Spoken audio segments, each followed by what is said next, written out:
Good evening, Cryptid fans. Man, we got one heck of a show for you guys and gals tonight. Man, we got Flatrock Woodboogers here with us tonight, man. I'm very honored to have him here and been looking forward to a show with him, and we've made it happen. And I guess we'll start with Slimmy down below me there, Mr. Blaylock. How are you tonight, brother? I'm doing good, homie. How are you? All right. Yeah, you all bundled up? You got any heat in the house? Barely. It's still frozen outside. Oh, wow. Yeah, we're getting snow tonight. A little bit. I mean, it ain't nothing heavy. But, and we got Smokey the Bear over here beside you. The milkman. How's Jeffrey? All right. My kid had to get his tonsils out yesterday, so. Yeah. Hopefully he's doing good. Yeah, no doubt. No doubt. Anyway, we're going to cut to the chase here. We got Flatrock with us tonight. And I'm just calling Mr. Flatrock because all the stories I've heard, and we got a lot of stuff to share too. A lot of files. We're going to go through that. And the eye shine stuff is, like I was telling him backstage, blew me away because it's the color and everything is exactly what I saw here in 2020. And it just blew me away. I'm like, wow. I mean, instant chilly bumps on the arms and everything when I've seen it. It's like, wow. So that's pretty cool. But how's Flatrock tonight? Flatrock doing good. Quiet out here. Weather's supposed to get bad, but all's good. Okay. Anyway, there's people that watch this channel probably, I won't say they've never seen you before, but I'm sure there's a couple here and there. Tell us a little bit about Flatrock. Well, I'm moved here from Panama City, Florida after Hurricane Michael. I was also going through cancer at the time. And when I moved up here, I still had that little tube in my throat after cancer surgery. Get all set up, over in a little fifth wheel. Have little incidents, which I'll describe a little later. And we end up getting creatures on this yard that I never believed existed. Do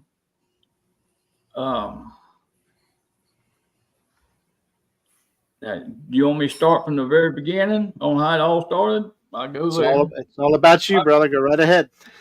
We bought the property in late 2014, early 2015. I was going to move up here at that time, but I couldn't. I got diagnosed with cancer, so I stayed home, stayed back in Florida to get that took care of. In the meantime, when I'd go up to the cancer center for an appointment, I'd come back here, stop here for a few days and hunt during hunting season. I'd be up, before I go there, my mom, she kept telling us, something would bang on the house, but when she'd walk outside, nothing would be there. And this was during the daytime when it started. Nighttime, I was over there one time down here hunting. And I'm laid out on the couch. Me and my brother's going to go hunting that morning.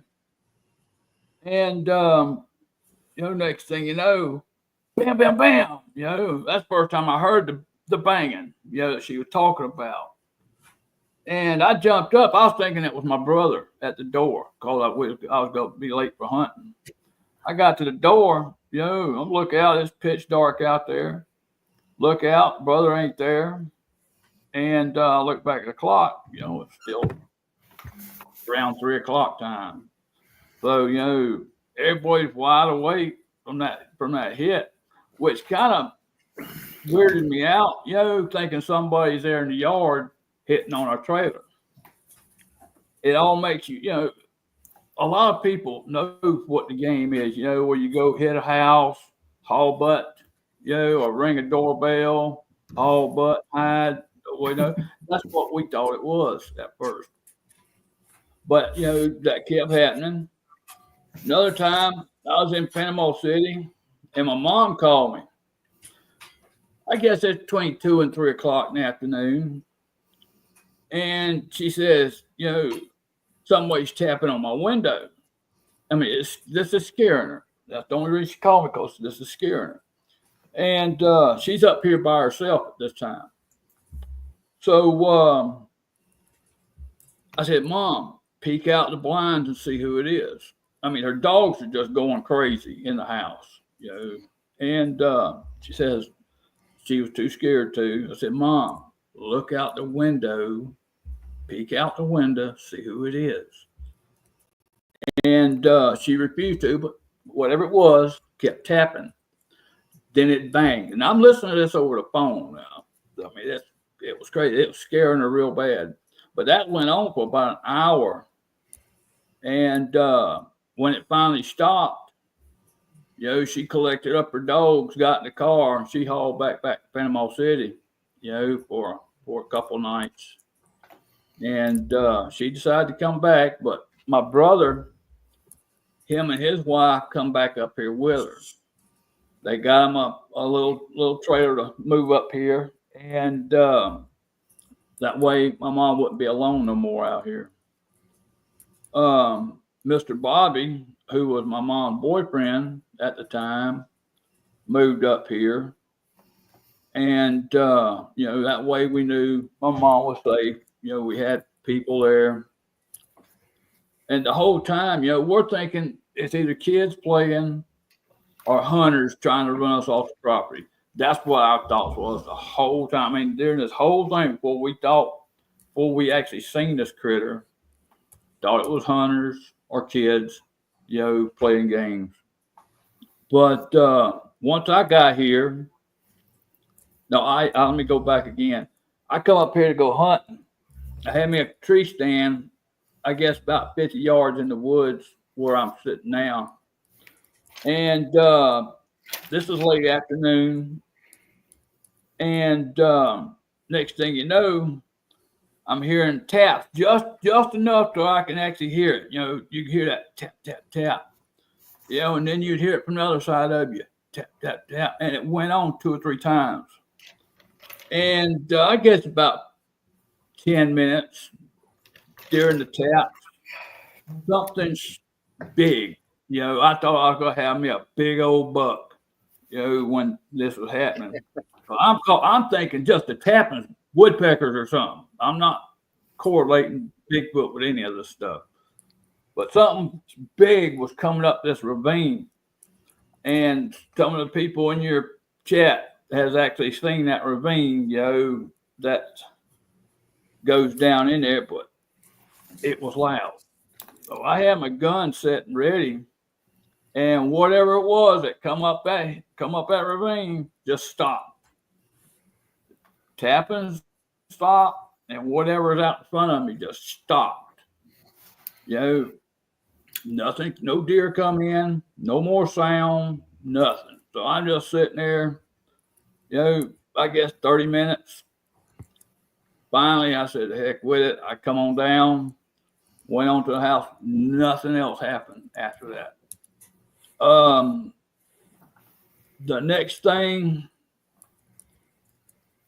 was, let's see. The next thing, I'm in my trailer, and I had got Boo at this time. Boo's out there on the driveway, which is right out in front of this fifth wheel I was staying in. I don't even think my trailer was here yet. But he was just right there in the driveway, and he was, you know, sideways facing toward, say I'm looking at y'all, that's the way he was facing. And I called Boo, and you know, and next thing you know, something, you know, Boo's spinning. Boo was spinning, you know, yelping like if a car hit him. That's how he was spinning, you know, yelping and spinning. And he come running up in the house. Well, I walked over there, and I found this big old rock, about like that right there, you know, sitting right there where he was spinning and yelping. And that kind of made me mad. It really did. Thinking somebody just threw a rock and hit my dog out of this block of woods. That's when I started setting up cameras. What I did, I put a floodlight in that block of woods, facing the way that this rock come from. And there's a picture actually in that file that I sent you of something that almost confirmed to me that this was human people doing it. But later I found that it ain't. Another instant, let's see, July 4th. This is when our Alice in Wonderland stuff actually started. It was on July 4th of 2019. We cooked out. Great meal. Cooked out on that Blackstone iron, that grill. That's a good grill. Yeah, they are.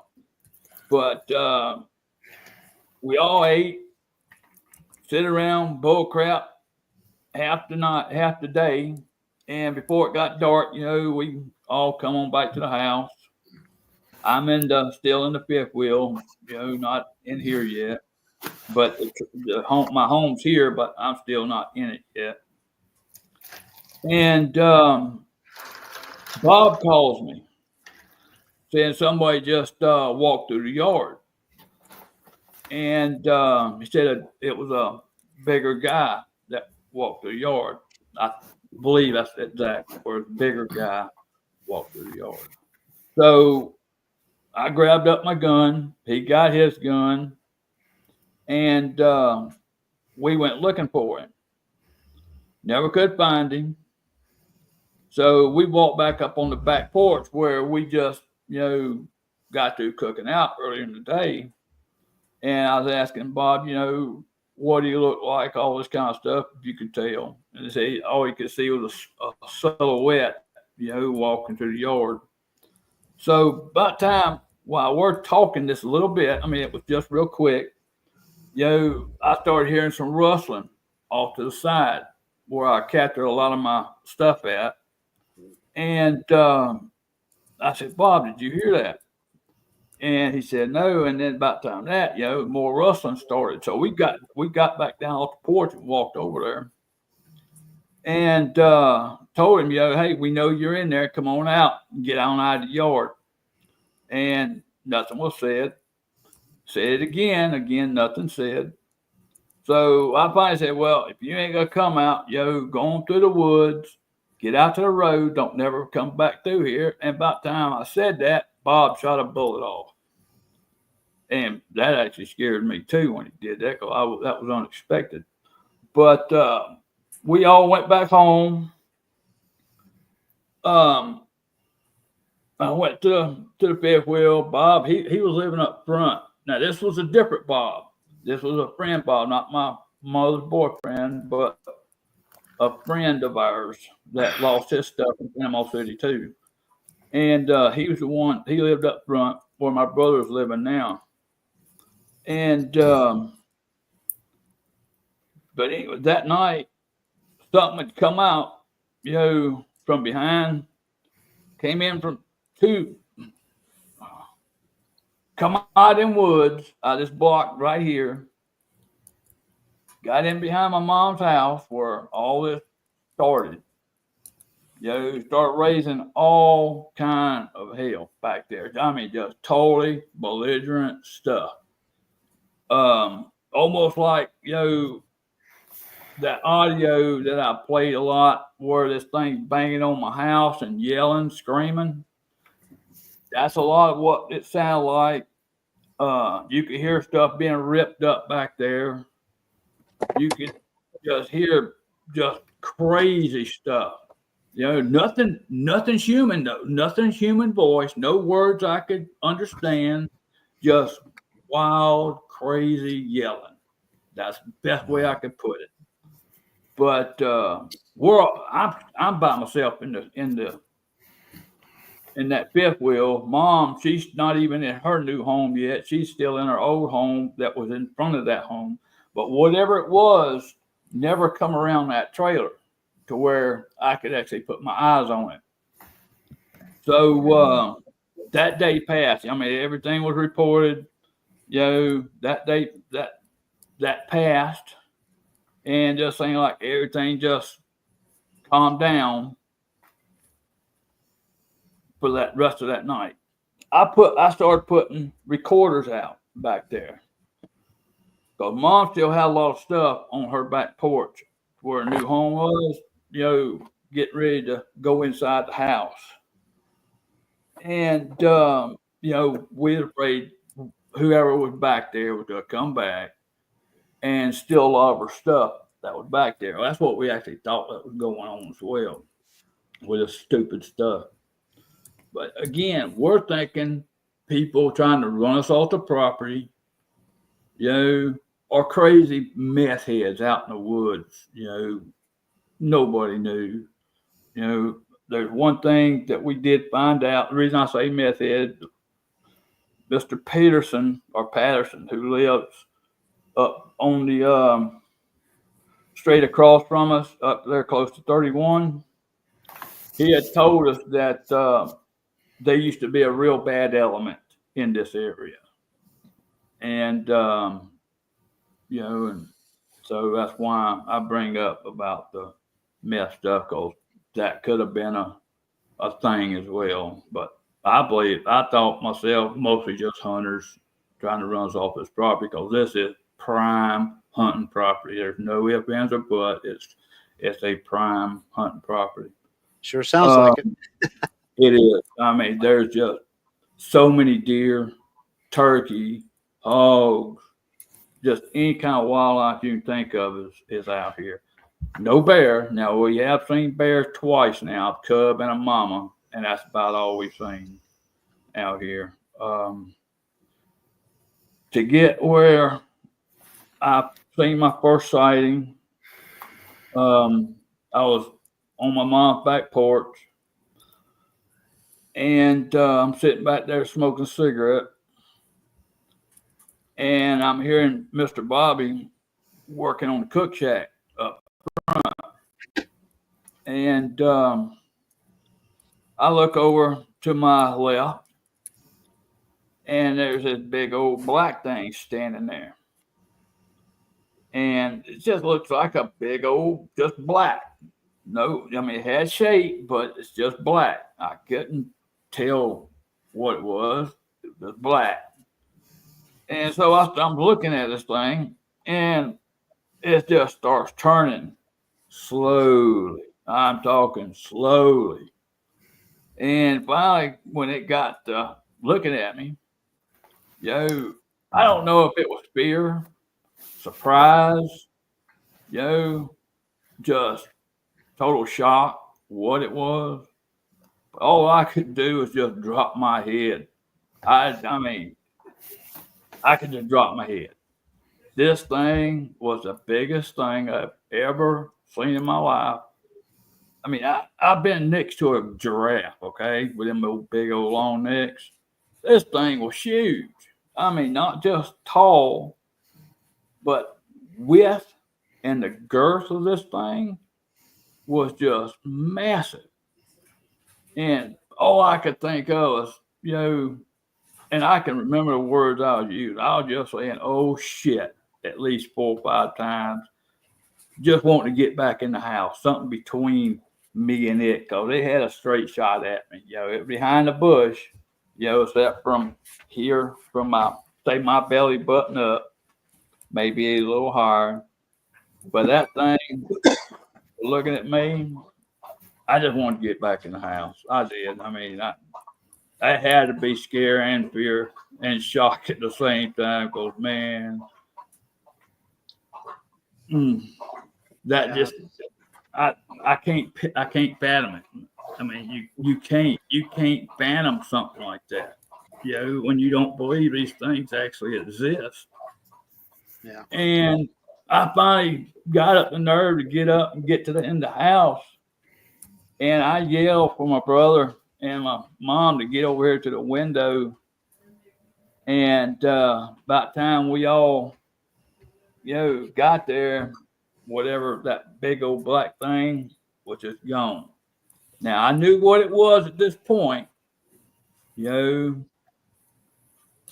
brother Bobby, which I'm gonna say I proudly wear a foot in my mouth for what I did to him. But I wasn't living here yet at the time. My brother got lost in the woods. I mean, I was here, but not living here. But me, my son, mom, and another family member went in the woods trying to get him out, call him out of the woods. All he had was a cell phone, didn't have a flashlight. It done got dark on him. He got turned around. So we're trying to call him out, beeping the horn, all that stuff, trying to get him to where we're at. And we finally get him out. And when he got out, you could tell he was scared to death. But we didn't know if it was called he was lost in the woods, whatever. But he come out. And he said he walked up on something huge. And it was like it was a total surprise to what was in front of him. But then he said, I believe it could have been a Bigfoot.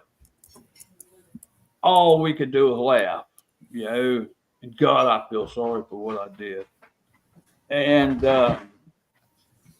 but I actually know now that I ridiculed him for letting us know that them creatures were out here, and then to actually see one later, I proudly wear a foot. I'm proud to say, hey, I wear that foot proudly. I teased him. I bought him even my shirt. When Evergreen became the Bigfoot capital of Alabama, I thought that was a joke. I did. I bought him a shirt, Evergreen, Bigfoot capital of Alabama, just to mess with it. But that happened. That surely happened. After I seen that first one, that's when I started putting out cameras and still recording. But I wasn't catching nothing, until I started moving my camera around every day. I'd move a camera around, but we started noticing when we was coming home from going off to eat or something, you could hear something walking away from you back to the woods. It was walking away from where we just pulled into the house. And there one time we yelled at, hey, and whatever it was stopped, but it was walking toward Mr. Patterson's house over here. That's the way it was walking. And I ain't never been back through there yet, but I eventually did. And Mr. Patterson's house, it's a good ways through the woods to his house, and I never believed that was him anyway, coming up in our yard doing that, but we that's when I ended up putting that floodlight out there and captured what I caught. And if you want to pull that picture up, Jerry, I'll tell you which one it is. Hold on. I mean, just so you can see what I took that night, what I caught on camera. It's number 13. It's 13-2Z. It's in pictures. It's in the pictures. It says pics and videos. Click on that folder, and then it'll be in pictures. And it'll be number 13.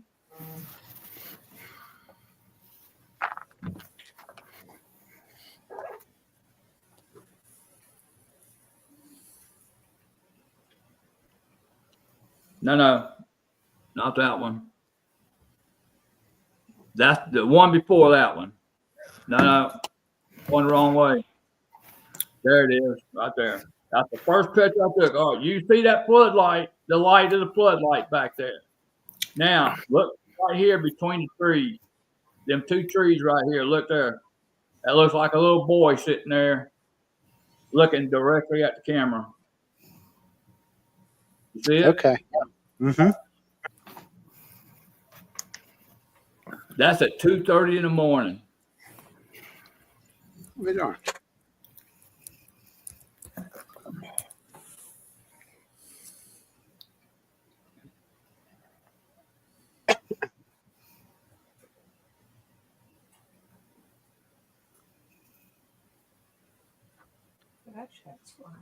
Is there, Right here. Okay.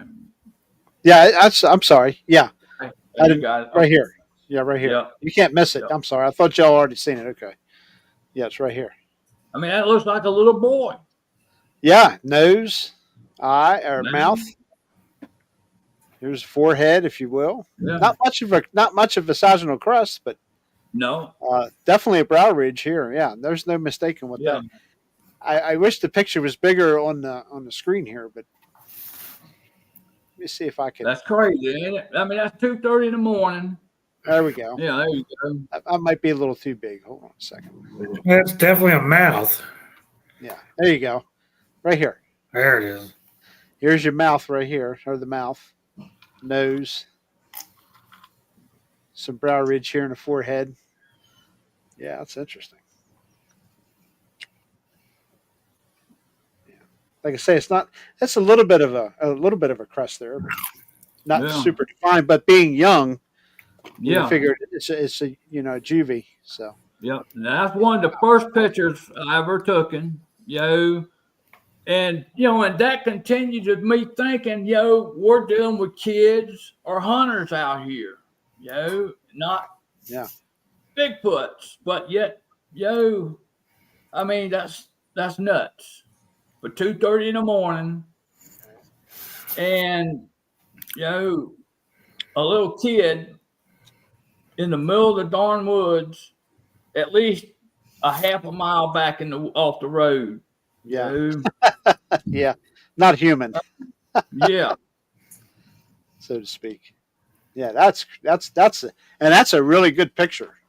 Yeah. That's awesome. I have never put that picture out. I mean, y'all actually the first ones I've actually showed this picture on anything. Okay, Yeah. that's an amazing catch there. Yeah. No doubt about it. Yeah. No doubt about it. How big are those trees, Flatrock? Oh, I guess like this right here.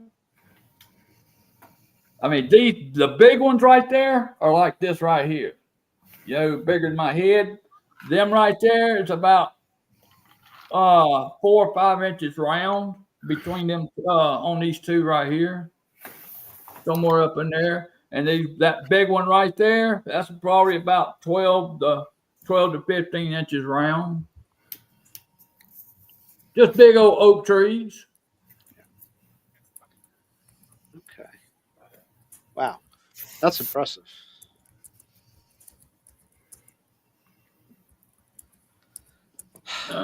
The second thing that I've captured out here is the video that you like. Yes, I'm gonna pull that up right now. Yep. Yeah. You bet. Gary's favorite video. Oh man, you talk about something stood the hair chili bumps up on my arms. When he was a couple of weeks ago, he was at a convention down there. Oh my goodness. Yeah. It's like when I hear anything that sounds close to that scream I got that night. Same Well, thing. hopefully I got something on there that'll remind you of it. I haven't gone through all of it yet, but I'm sure we'll get there. Okay. We're getting there. Here we go. Okay. We'll go ahead and play this video. This is very good stuff right here.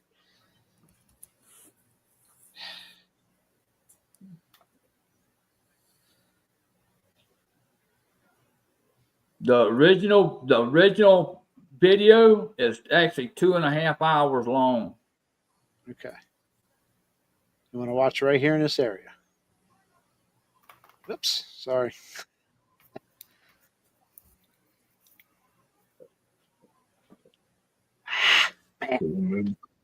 Ooh-wee.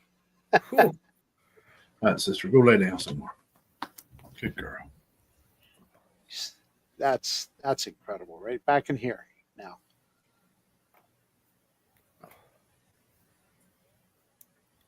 It's probably one of the best Mr. eye Robert. shot videos I've seen.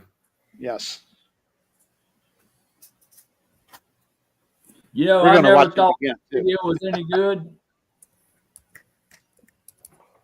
I showed my friend Tyler that video, and I didn't, like I said, I didn't think this video was worth crap.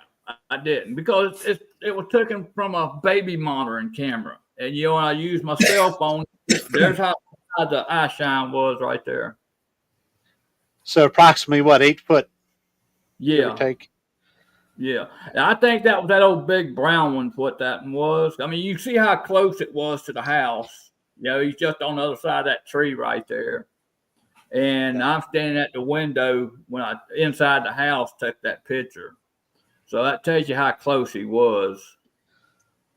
You know, I'm going to play that again real quick. Looks to me like it was up and then it just kind of lowered itself. yeah, that's exactly what he did. Yeah. Now you have that, Jeff, exactly what you see there staring at me coming across the bridge down here on 136. And just picture those two eyes about 8-9 foot straight down. Straight down staring at you. I can't even imagine. Same color, same everything, distance apart. That's exactly what I see. That's a similar spacing to the cows when you see them out here in the pasture at night. Yeah. When I hit them with a light, that's what they look like. About the same width. Yeah, but the height.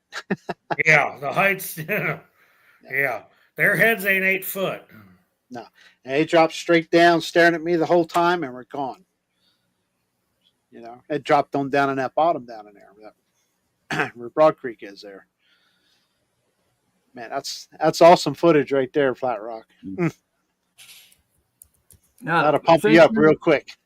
Yeah. Yeah, Sean, you're right. That head is huge. Now, while you're in the video folder, Uh-huh. let me see which one it is. That way you'll see exactly what I was trying to describe, you know, what Mr. Bobby had seen that walking across the yard. I mean, because I took the video from where I'm at. He actually seen it from up front looking back my way. Let me see which picture it was. All right. Yeah, Levon, you're correct. They do move gracefully. Yeah, it's the second one. Second one? Walking through yard. Second one? Okay. Second one, walking through yard. Yep. That's what Mr. Bobby had seen, or Bob had seen, and what we went looking for out in the woods. We thinking it was a person. But look right there where that cross light is, and you'll see what you'll see it walk across.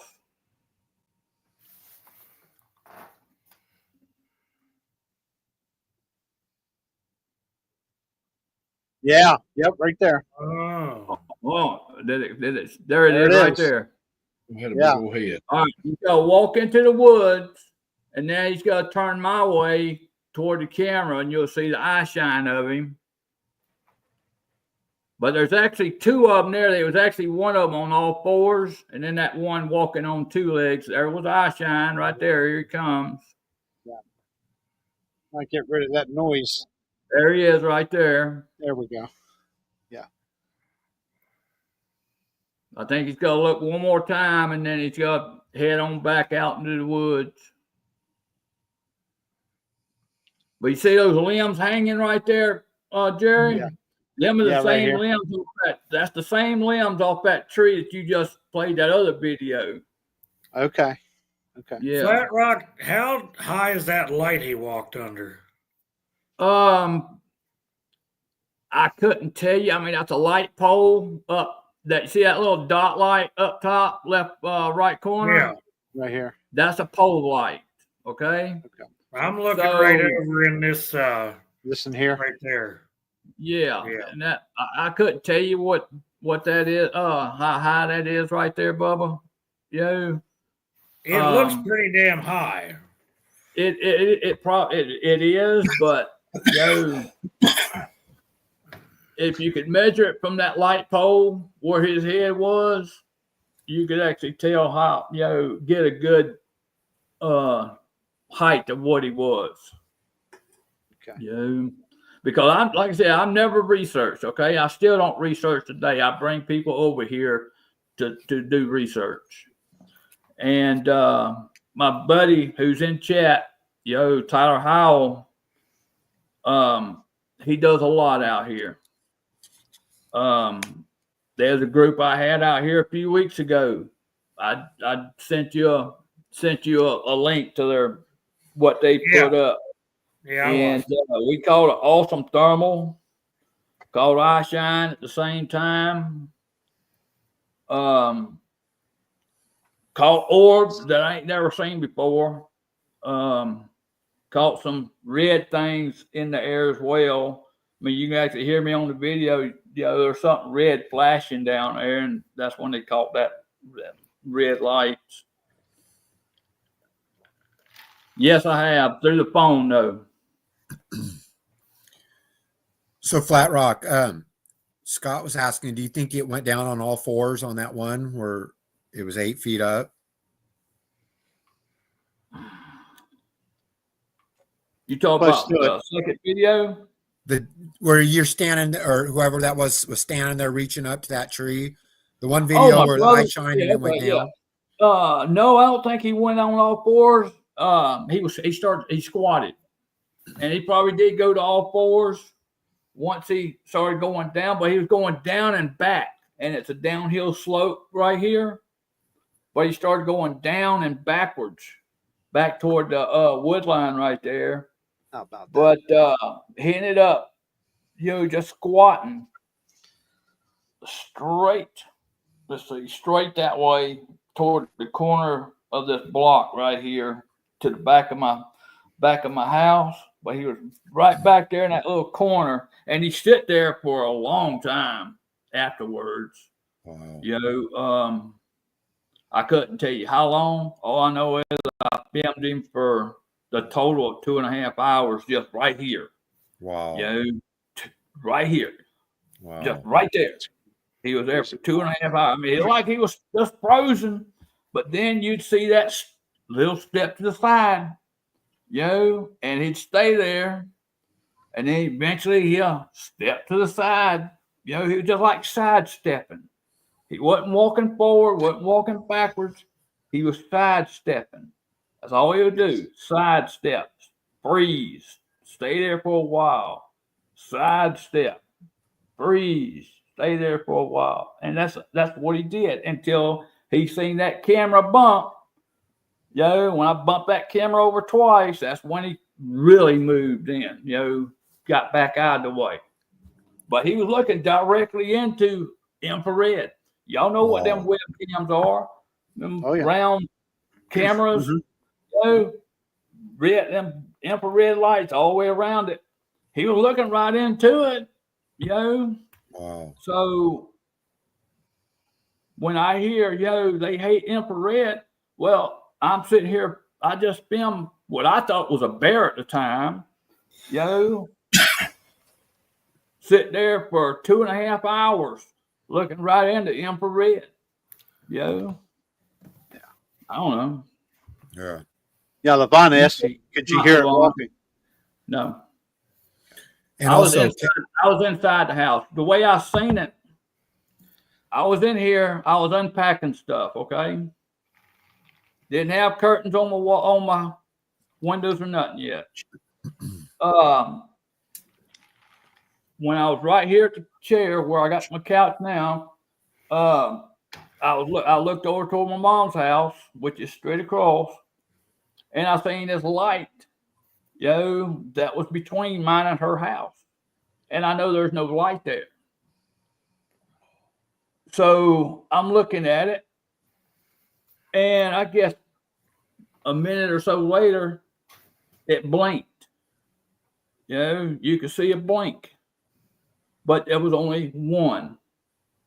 And, you know, so I'm looking at it, and that's when I seen it sidestep the first time. And, Oh, you know, dear God. 2 minutes later, that's when I seen both eyes. So Okay. I knew I didn't have a camera, didn't have no video camera. All I had was that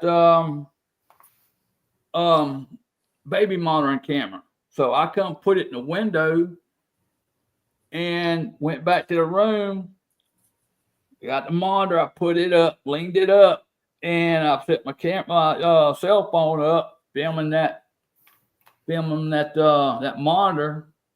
But eventually it got to where that tree was, you know, and went around it, you know, and y'all see it. I'll be darned. Hey, Real quick, Flatrock. Mark Green, it's good to have you on, buddy. Yeah, Mark. Hey, Mark. Good to have you. Good Hey, seeing Mark. Appreciate it. Been listening. Good to hear Brother Flatrock talking. I ain't got to talk to him in a while, so it's good to hear it. Yeah. Yeah, we got some cool stuff to show. You got Hey, Yeah. Flatrock, Tyler had a comment in there, said, tell us about the apples.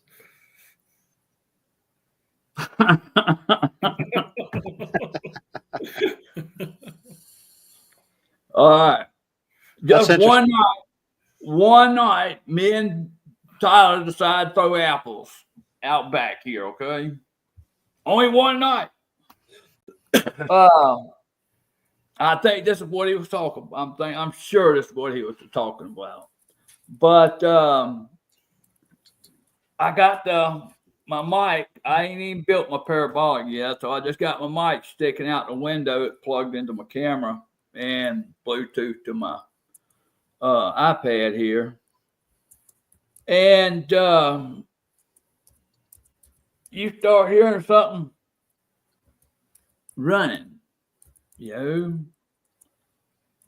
and it's hard. I mean, me personally at the time, I couldn't tell if it was 2 legs or 4 legs. You know, I mean, I got it on my Facebook page. It's a 17-minute long video, audio.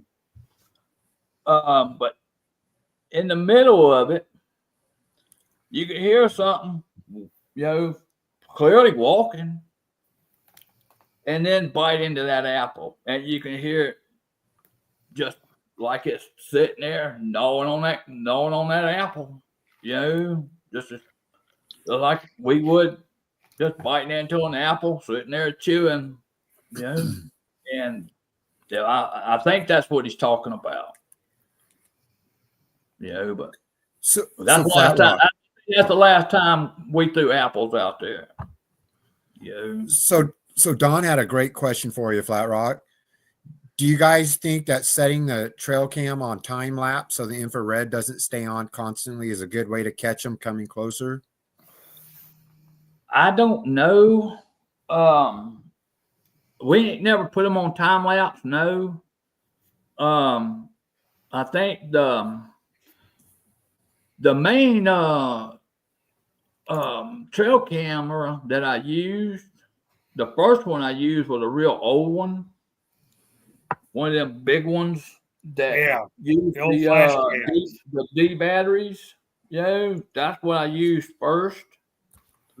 The second one I used was a Browning. I don't know if it had passive IR or not, but it was just a good trail camera until the inner clock went bad, you know, where it didn't tell time no more. You know, it'd always go back to January 1st, whatever time, 12 midnight. You know, you couldn't reset the time no more. Couldn't get it exact time. But them are the main two trail cameras I used to actually catch these critters on. One being back there in my tree stand area, and which I caught one between the trees, and the other one was the big one that I put on the side of my mom's house. where we knew they was coming around at the time because you could actually hear them moving through the brush right there. And there was one picture that I captured that I've never put out online before. But let me see if I got it in here on your folder. Mm-hmm. Hold on. Yeah, it's the second picture in the picture folder. 3/18/20. You can actually see something standing there at my mom's window. If you want to pull that up and zoom in right there. Second picture you said? Second picture, yes, sir. 3/18/20. MFDCO 165. Yep. I got you. Okay. Okay, here we go.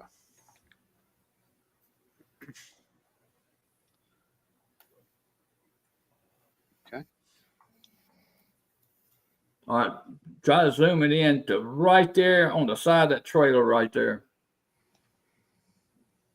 Okay, let me get zoomed in here. 75. Whoop.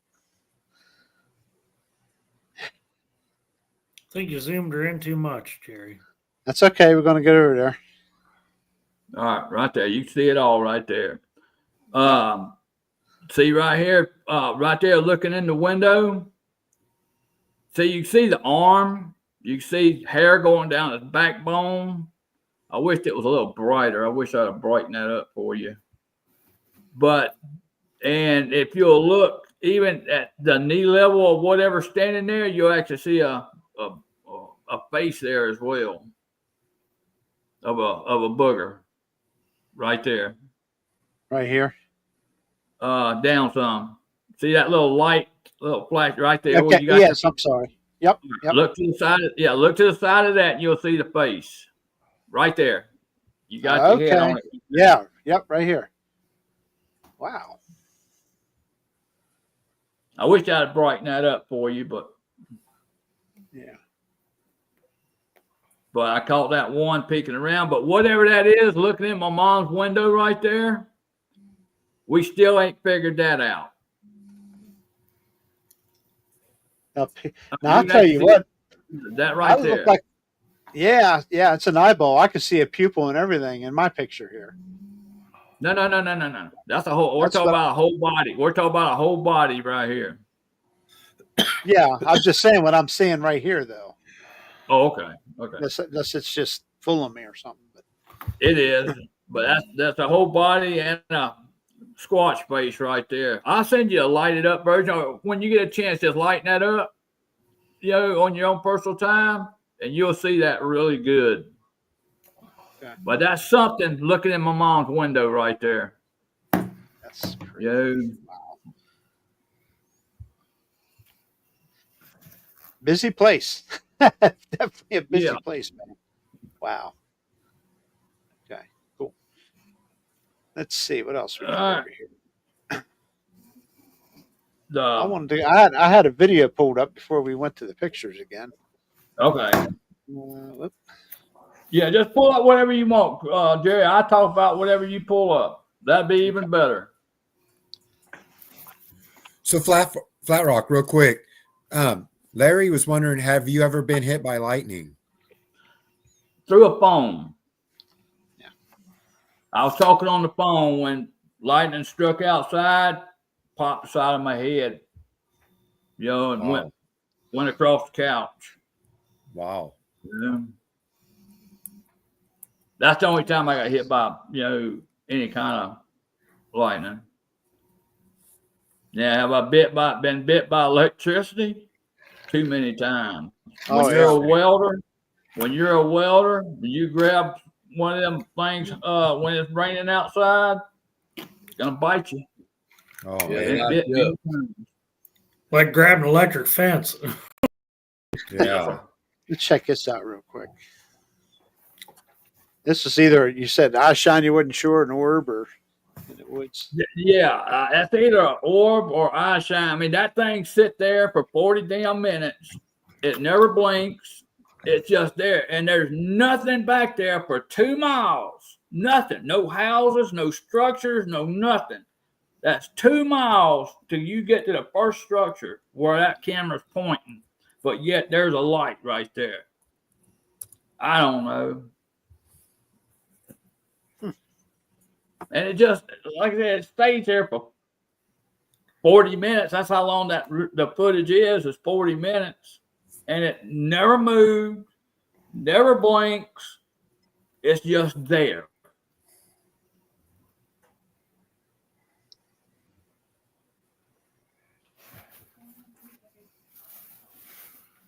Yeah, it don't do nothing. It's just there.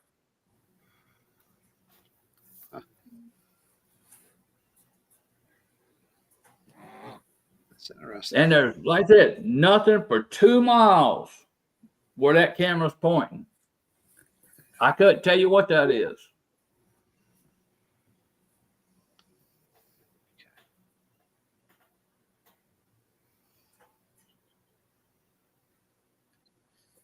Let's see what else we got. So another question for you, Flatrock. Catherine was asking about that first one where the person was reaching up, or was 8 foot tall. So you kind of answered it, but that was flat right there, or that sloped down? From my window, it slopes downwards. Okay. Thank you. Yeah, I appreciate you, David. It's hard to watch the chat and do this too. I'm looking at 2 different screens. I'm looking at stuff too, and I'm having trouble catching up with stuff here. Yeah, it's busy. Busy chat. All right. On Here we this go. one, I barely missed it, but we knew something was coming up on the porches, okay? And at this time, I'm just focused straight ahead, see if anything was coming up in those woods. That's actually where the walking was, okay? Well, I was talking about the walking. That's actually where the rock come from. You can actually see my fifth wheel right on the other side of the car here. That's the 5th wheel I was staying in. The camera's in my mom's very back room looking into those woods right there. You'll actually see something instead of coming around through the woods where you just see my trail camera pointing. It don't come around that way. You just see it come up on the porch right there. Just a shadow of it. I barely missed it. It was whatever it was come up on the porch. If you back it back up, well, you'll see it come back off. You'll see it come back off. You'll see it scared the boo-boo out of a cat. Cat come running to the window to get in front of the camera.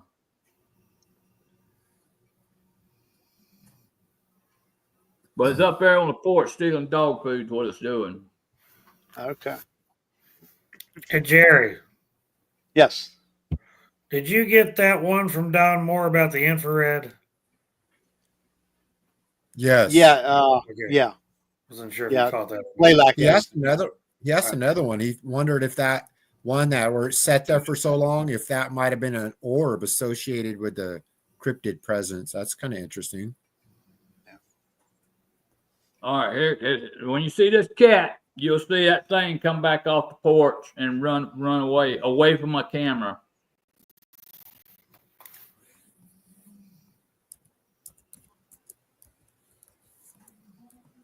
There it comes. There it goes. Yeah. Yeah. Yeah. And the cat's just looking at Yeah. it. That's interesting. Cat's like, time to go back inside. Now I missed a lot, where I just caught shadows. Like I was telling you before we come on the show, that's why I kept having to move my camera every day. Because it was like they kept coming looking for my cameras. But that's how I ended up catching a lot of it. It's because I kept moving my camera daily. I just kept moving it.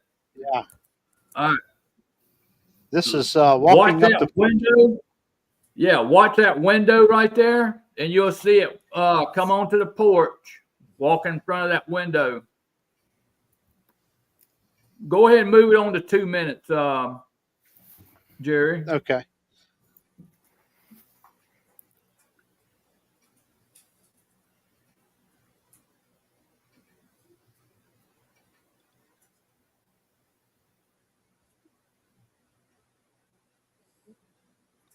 That's good. Is there any way you could zoom into that window right there? It'll let me. All right. No, that's all I've got on Okay, this. yeah, just watch that window right there. You'll see it. You'll see the thing coming from that window. It's actually a whole clan of them that walked in there, and there's the eye shine. There they are. They actually They're crossed tall the enough. They're blocking the window out. Yeah. There he is. Look, there he is right there at the window right now. Just blocked out that whole window. Yep. Yo, what they're doing, they're stealing dog food.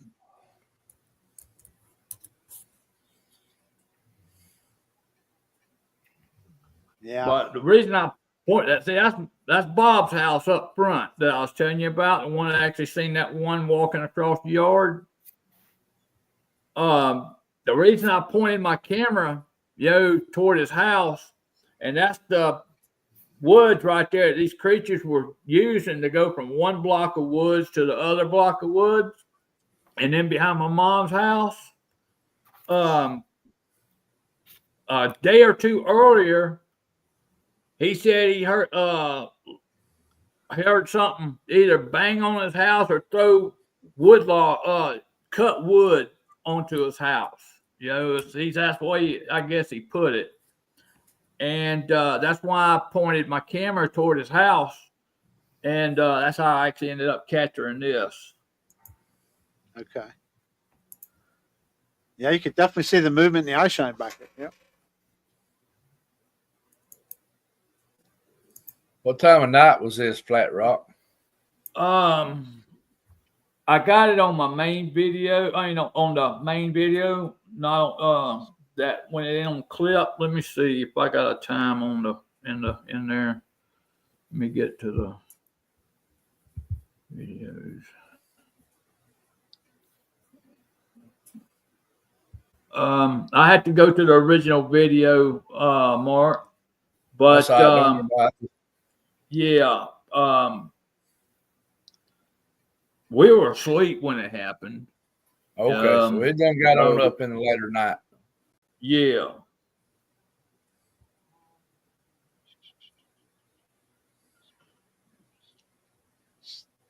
Yeah, clan nest. All right. Yeah. Yeah, you're gonna see me zoom in to this area right here between this limb going between these two trees. You're gonna actually see a clan of them in there. This is what I ended up calling their nest or their little hiding spots. But this is where they were always hiding at, right in there, in that dark area right there. But you're gonna see me move the camera in just a second. Yeah. You want to fast forward a little bit, Bubba? Yep. My screen's giving me a fit. Where do you want me to go to? Just keep moving it until you see me move the camera. Right there. All right, that's good.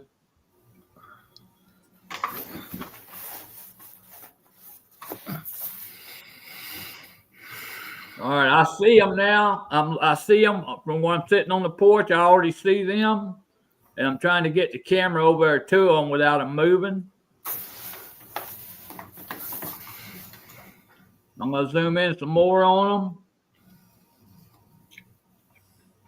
Now, I'm trying to keep them at the corner of my camera so they don't think I'm looking directly at them.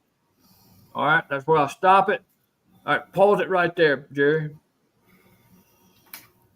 All right, bring your cursor over here on the right-hand side. Put your cursor over here. Keep coming to the right. Keep coming, keep coming, keep coming, keep coming. Right there, stop. Back.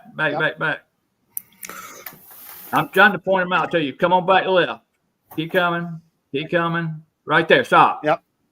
Okay. All right, there's where juvenile is. Okay, it's right there. You actually, I'll show them a picture of you in a second. No, you got to come over a little bit more. All right, above that juvenile, you'll see there's actually a family of them right there. There's a mama and some babies. I wish they could zoom it in, but he can't. Yeah. But there's actually a clan of them in there. Yeah, it's different. It's different when you're in person. Yeah. But you know, there's actually a whole clan of them in there. There's 1, 2, 3 kids, a big mama, and that juvenile right there. Which you'll see the picture of a juvenile in a picture in a few minutes. Okay. So we got. Let me go to the pictures real quick. Okay. Pull out the juvenile. Hold on, real quick. Yeah, go to in the pictures and click on 12.1, and you'll see that juvenile that's actually in that video.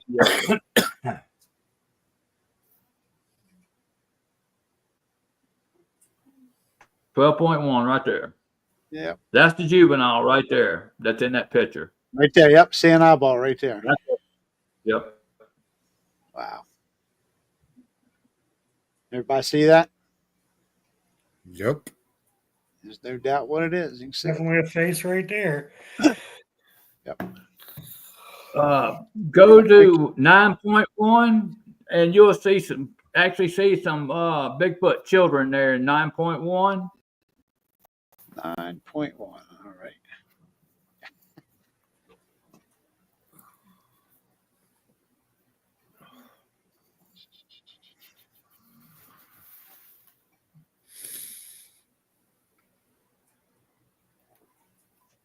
There they are.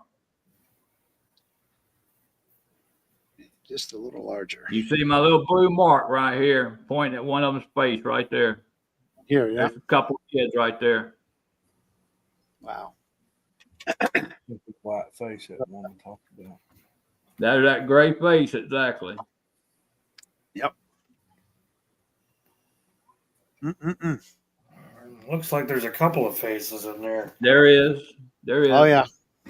Now the full picture of that is number 9. It's the full picture. Number 9. Yep. All right, that's the full picture of them. You can see the mama right there beside that tree. You can actually see her hand right there. I'm gonna go a little bigger on this. Right there, even with the children. Yeah. Yeah. That's right. Use pictures. You can go bigger on these. Yeah. But you see the children, you see that mama's hand right there. That's even with the children's face straight across from the kid's face, you can see that Bigfoot hand right there. But that's the mama right there beside the tree. And to the left of that tree, this is what Miss Phyllis and John said they were seeing. Matter of fact, this is in the same area that Phyllis and John said they seen one in. Yeah. But and what they're describing, see to the left of that tree, you'll see a little face sticking out of the vines right there.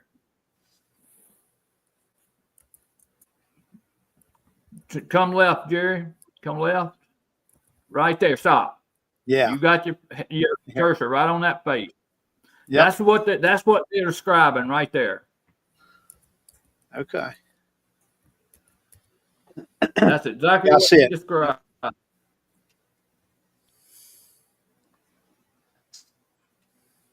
That's a great picture right there, I believe. I don't know if I can. I'm scared. I might try to go a little larger and see. I don't want it to blur out. Okay, it's starting to come in now. It might start blurring, but yeah, it's definitely right here. Yeah. Yeah. You see it nose. But that's what John and Phyllis described right there. Yeah, I remember telling a story. Yeah. Yeah. Okay. Yep. But that's There a it full is. clan of them right there. And that's just right outside my back door. Just right outside my back door. Ain't you lucky? No, I'm not. You're right. Oh, I agree with you. That's good stuff, Flatrock. What when else they're we on got? your property, Flatrock's a whole big different deal, ain't it? Yes, sir. Yes, sir. All right, pull that one up right there. Image 2217. All right, Right. zoom in on that. Pull it to your, come back down some. Yeah, zoom it back down some. Yeah, I was going to say it's starting to blur a little bit. Let's go to 50. Okay. There you go. All right, move your cursor straight up just about. Come on, straight up from there. Right there, stop. Yep. All right, there's one face right there. Yep. I never knew that one was there, okay? Never knew that thing was looking directly at us, at me. Now, if you'll move all the way up, move your thing to the top right here. No, keep on coming Okay. up. Scroll up. I'm sorry, scroll up. Oh, okay. Yeah, scroll up. I forgot the word. There All we right, go. move. Now scroll to the right. Scroll to the right. Or yeah, scroll to the right. Right there, stop. All right, Yep. right there. Peeking out behind that tree right here. Come up, straight up, up, right there. Back down, right, a little bit more, right there. Okay. See him sticking his head out from behind that Yeah, tree? yeah. Yep. There's a mouth. There's a no. Yep. That thing is About 9 foot tall. Wow. That's a big Now, boy. see those vines coming across right below his head? Yeah. Those vines right there is at 7.5 foot mark. Okay. That's why I say he's right at 9 foot. Wow. But the only reason I took that picture is because I seen him stick his head out, and I snapped the picture real quick. I never knew there was one right there below him till months and months and months later when I went back and looked at that picture again. Okay. Yep. It's definitely there. I see it. Yep. Hopefully you all can. I don't know how Yeah, well it's showing he's up on y'all's definitely there. screens. Okay. Yeah. Wow. Good stuff.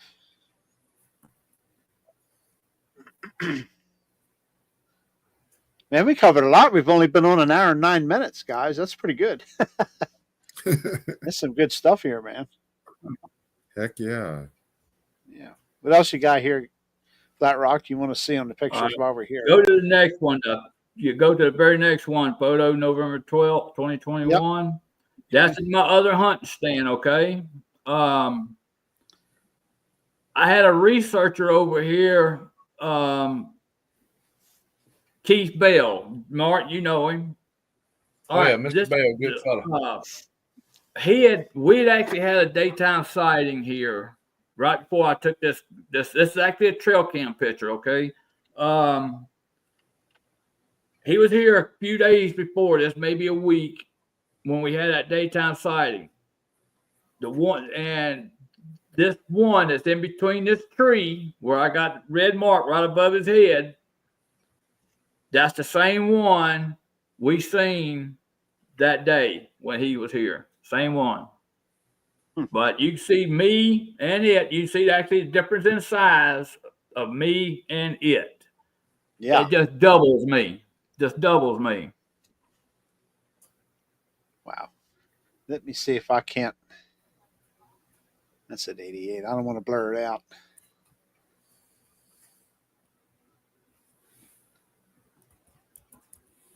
And I do got a before and after picture on this, where he wasn't in here. Okay.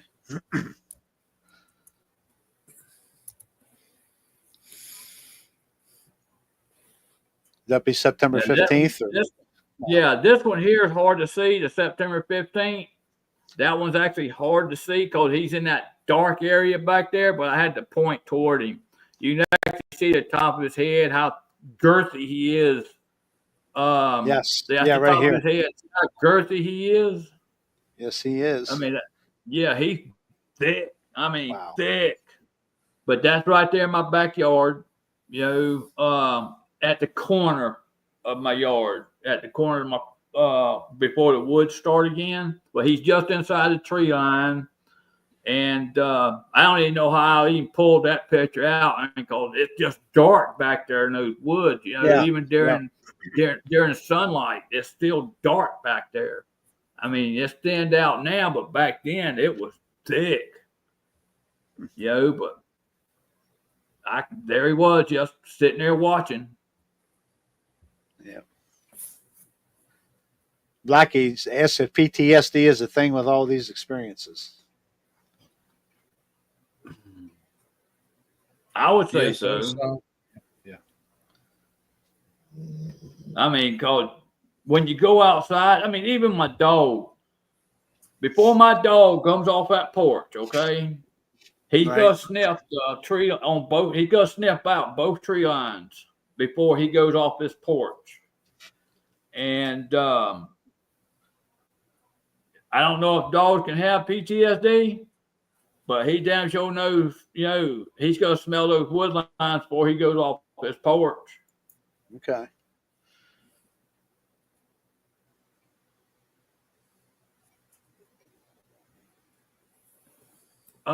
Pull up the 9/2/19 trail camera picture up here at the top, Bubba, at Jerry. Yep. All right, this one here is when I finally started calling for help, and the man right beside me is a pastor. He's also a Bigfoot researcher. Okay, his name's Wesley Ackerman. He had come over, him and his son, and we're here in the trailer. I ain't moved in the trailer yet, but we come over here, and I was playing him some audio, and we was also sitting at the campfire as well. But we just come back out of the house. We looked over there where you see that eye shine Yes. off to the backside of us. We looked over there, didn't see nothing. We put the flashlights over there. And if you also notice, we're both also toting rifles. That's how fearful and how scary it was back then during those days. Now that's Big Brownie. That's right there behind us. That's the one that didn't mind coming out and getting real close to you. And I believe that's the one that was at my back window you see going around the tree. And also got another shot of him from his backside during the daytime. But that's the one that was mean. I believe he's also the one who was beating on my house that night as well, screaming out. Big old Brownie. Wow. But he was the only brown one. He was the only brown one on this. The only brown one we ever seen. Rest of everything we've seen is solid black, except for a couple of gray faces. They're just all solid black, except for that one. That'd be great pictures. Let's see.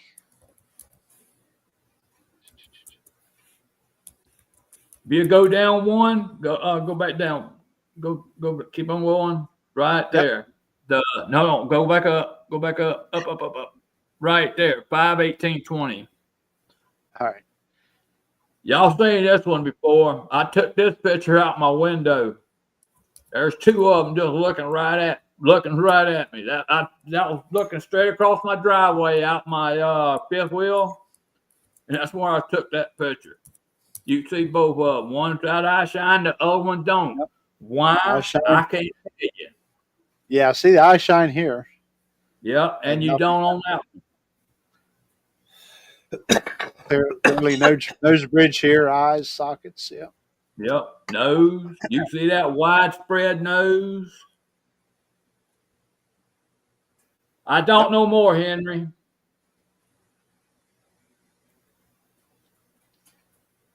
Okay. Now, if you want to go to some of the personal evidence I've captured, Yeah. All right, go Sometimes back my to- cursor takes off. Yep. Yeah. Go to physical evidence and just click on whichever one you want. Yeah. Why don't we just start at the first one and go? How's that? All right. First one's a close up of the first handprint I ever captured that was actually on my door, on my truck door, passenger door. Setting the scene for you. My window's halfway down. Yep. So what I believe, hand put there, the other one grabbed the doorknob and looked into the window of my truck window to see if there was food actually in my truck, which they wasn't, but anyway, that was one of the first handprints I ever captured right there. Okay. Okay.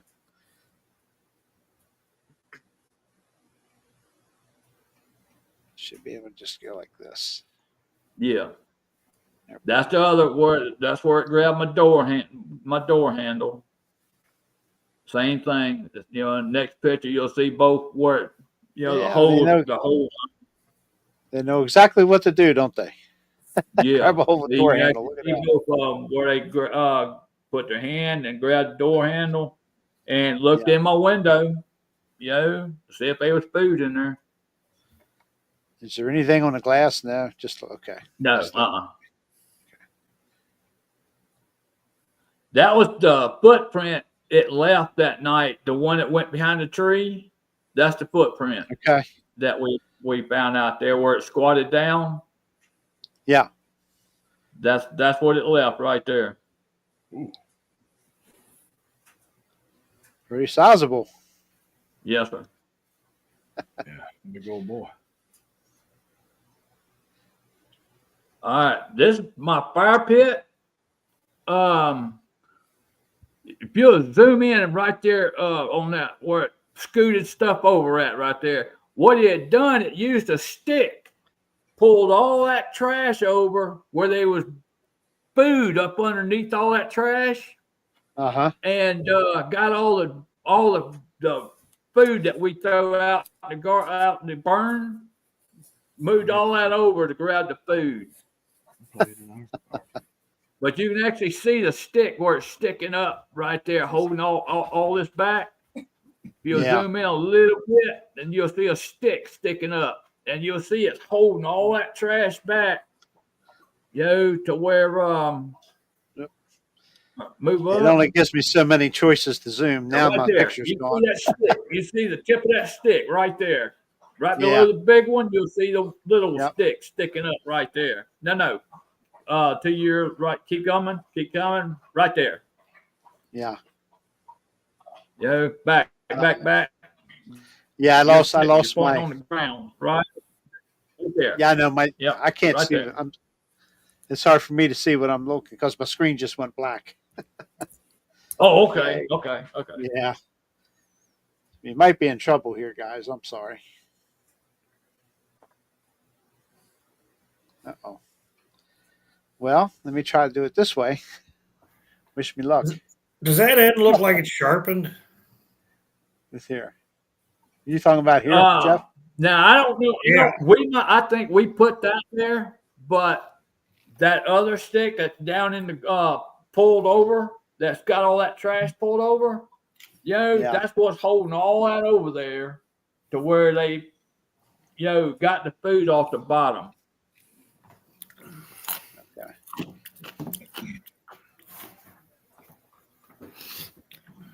There's some hair that we found. I can't tell you that's Bigfoot hair, but as you can see, it's definitely not coyote hair. What's that? Matted. See, that's all matted hair. Yeah. But what we had seen with me and some researchers out of Louisiana, walking through the woods, and we come across this area where a whole bunch of hair was on the ground, but it looked like something had laid down and rubbed its back and forth, and that's what it actually looked like, the whole thing, all the hair on the ground. It looked like something had laid down and was scratching its back, pulling all that hair off of them. Yeah. It doesn't look like deer hair either. No, it's definitely not. It's too long to be deer hair. It looks like wolf hair. There's no wolves here, Bubba. Wow.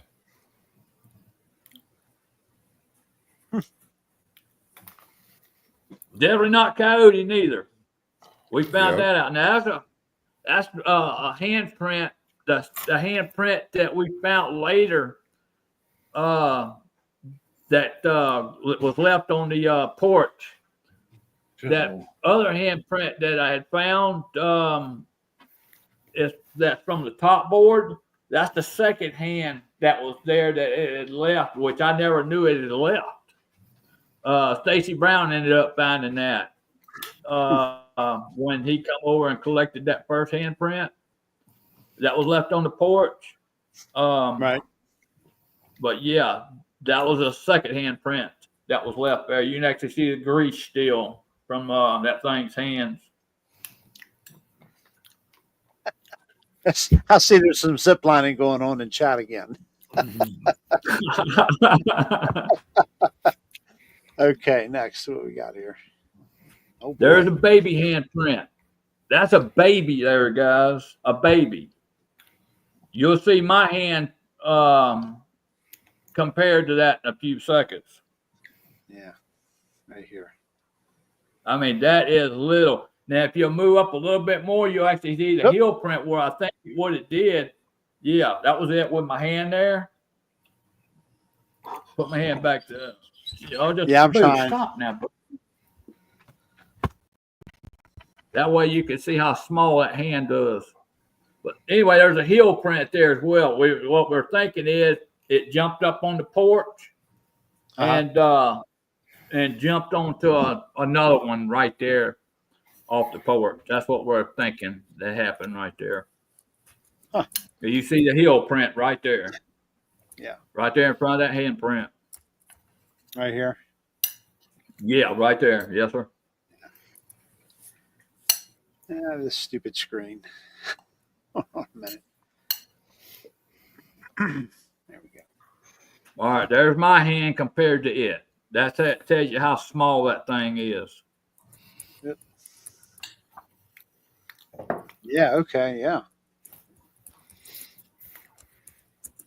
Little bitty one. Now he's right there up on the deck of my house, on my porch, right outside my front door. Wow. How about that?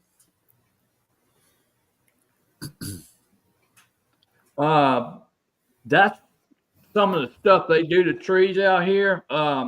Lucas, a friend, Air Force pilot, came out here, and he was walking out there in the woods when we was hearing a lot of limbs snapping out there, and that's what he come across. You can see how fresh that thing is. Yeah. He got his, I can't tell you how high he's got how high it is, but it looks to be 6 foot or higher where that snap is. Yeah. Yeah. That's about where they usually put them, around 6 foot to 8. Yes, sir. All right, there's the other handprint. The second handprint ever found was right there. That's the one that Stacy Brown came over here and collected. That's my handprint compared to it.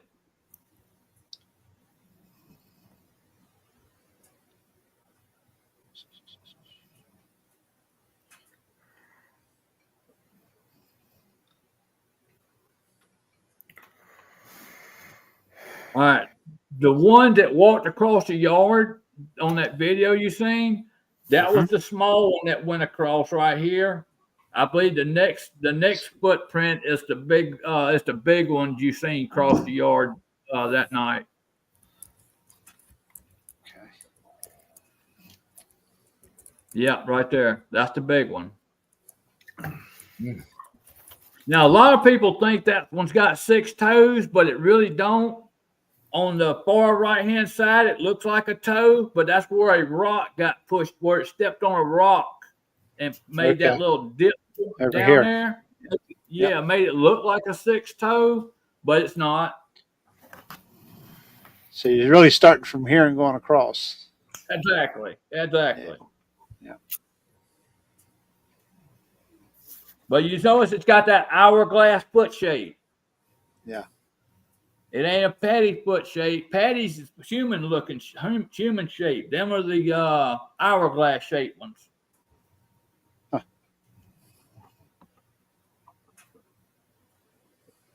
There's the. All right, that's the stick right there. Yeah. Okay. Okay. That's the last one. Okay. Okay. Cool.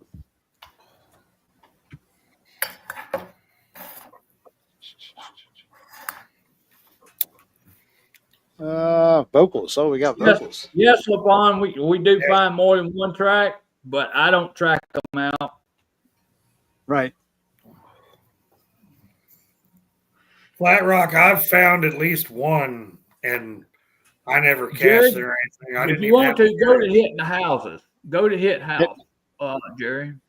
Right Okay. there. These are 3 times. Well, this is how whistles too, but the first one is yelling and banging. That's this is that big brown one that hit that I talk about, but that's him who's yelling and banging on my house. Okay.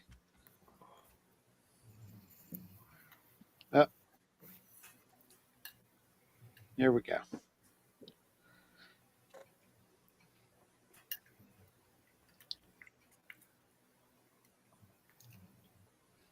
Can't hear it.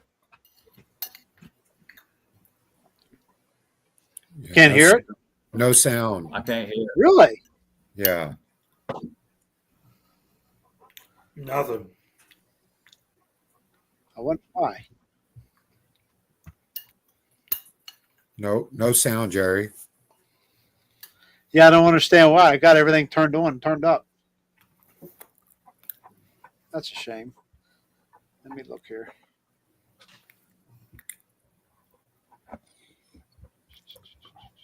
No, boo. No. That's weird. That is weird. I don't understand why that won't come through.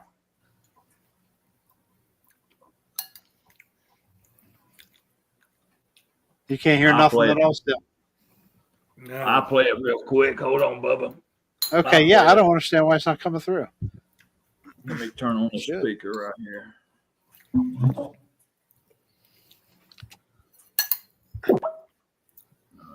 Let me go back. Yeah, Yeah, it's I'll play that everything's thing. unmuted. Yeah, go ahead and try it.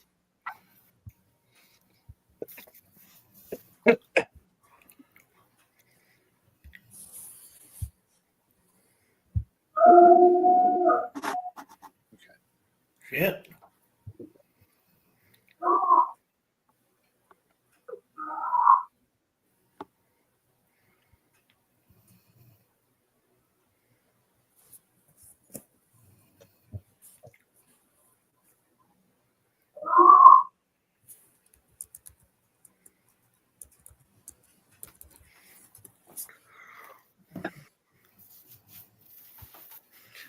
Anyway, that's what he had did. You know, and we come out with flashlights after that, you know, and he eventually run off.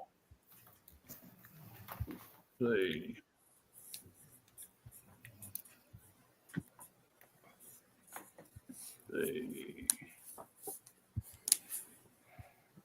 All right, this one, he just slapped the house and run back in the woods.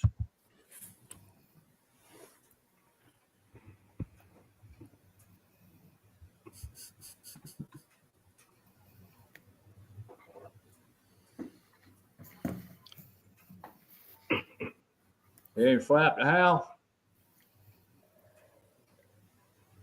Were you able to hear that? It was a little faint now. Yeah. I thought I heard something. Yeah. And this one, he whistles right as he slaps my front door, the glass door.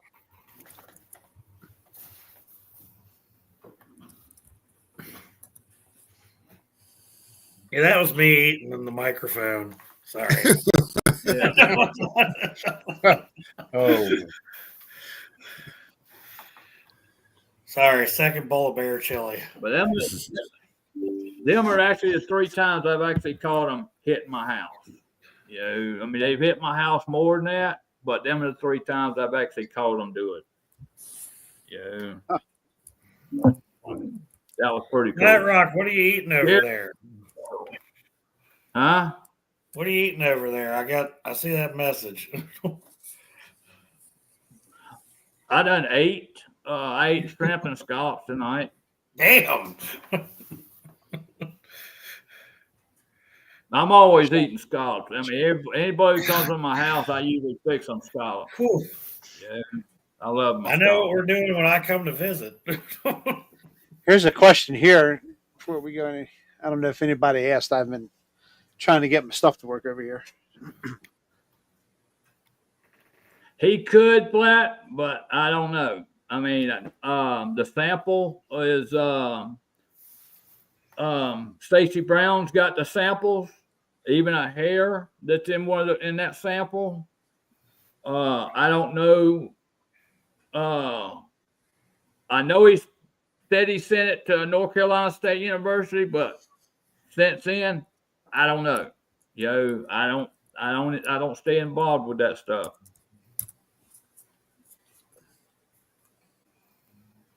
I'm hoping, I get a good DNA off of it, but if I don't, I don't. Just one of those things. Apparently, there's another Flatrock on the channel. I got confused. Yeah, He's from the Rockland. Rockland, yeah. He's West Coast. I'm East Coast. Okay. Where's he at on the West Coast, Flatrock? Over there close to you. Oh, yeah?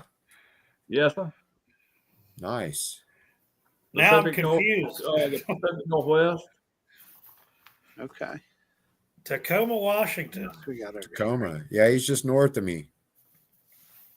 Yep. Let's see. We got howls. Anything audio, obviously, it's not going to. For some reason, y'all can't hear it. All right, I'll play them then, Bubba. I'll play them. Yeah. I can't get any audio to work. Evidently, Let's see.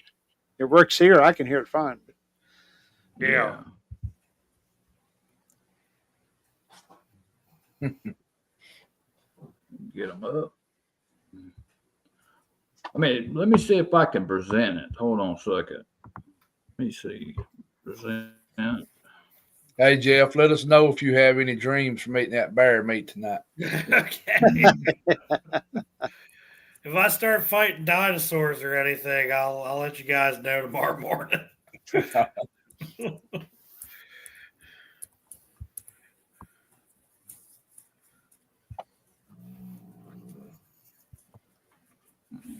Greg says that's the propulsion for the zip line. Yeah, seen that. Let's see. Now this one, it's like howl singing. It's multiple creatures out there howling, and let's see. Y'all can hear it. Let me get it up here.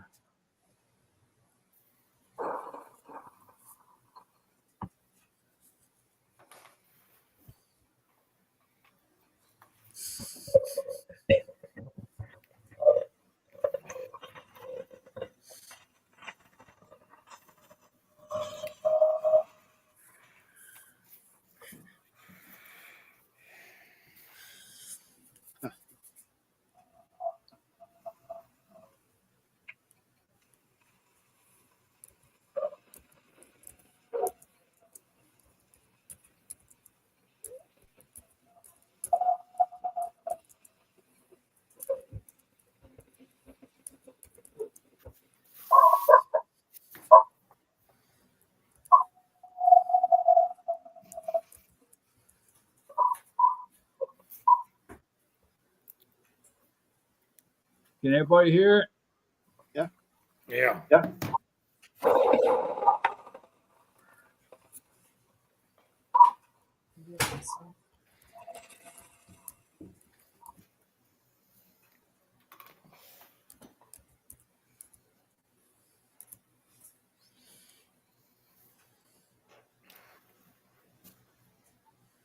but that was just that's cool how when you hear multiple ones doing it at the same time. I mean, it's really, really cool. Yeah. This one is kind of, you'll actually hear two of them, one at a distance, and then you're going to hear this one real close up. There's some dogs barking.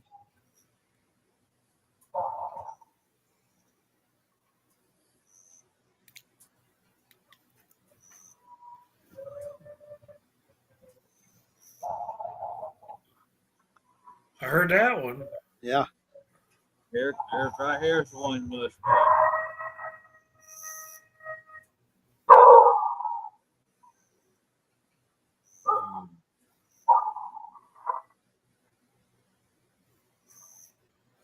That's the close up. Now this one, I howled at this one. He's out. This one is up front. And he's just going, just owing out front, I mean, I ended up howling at him, got growled at. Oh yeah, the Ohio hell. Heard that up close and personal.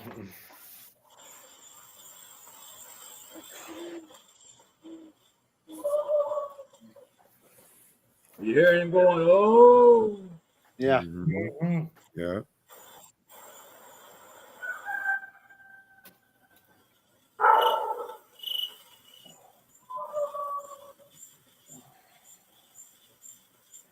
Don't ever want to hear that up close. Yeah, he went on for 10 minutes doing this. 10 minutes.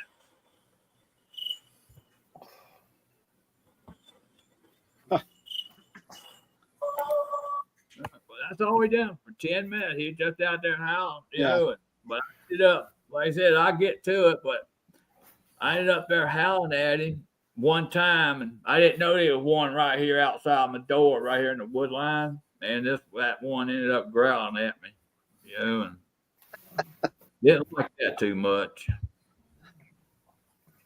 Wow.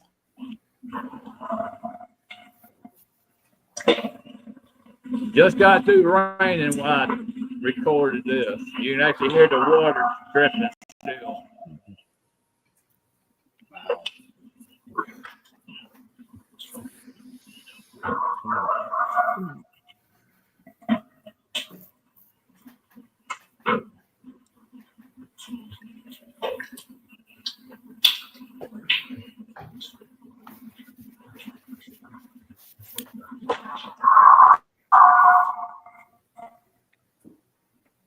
Jeez.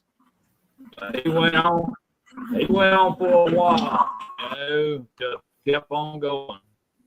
Yeah. Now, this one here, Jody, Bud, Angie, Joe Parker, and Pat Harrison was over here. And Jody was practicing some howls that she wanted to test out here. So, matter of fact, the video of it is actually on Bud and Angie's Fun Adventures. And you can actually see the video when this happened and how it all happened. But we had her walk over here to the tree line and do her little howls. What she didn't realize, well, she did realize it, but the tone she put out came right back to her. Same identical tone came right back from a distance away from her. And I'll play it and let you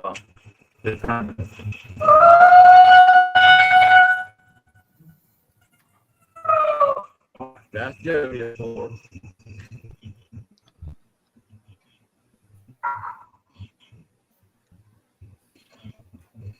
One more time.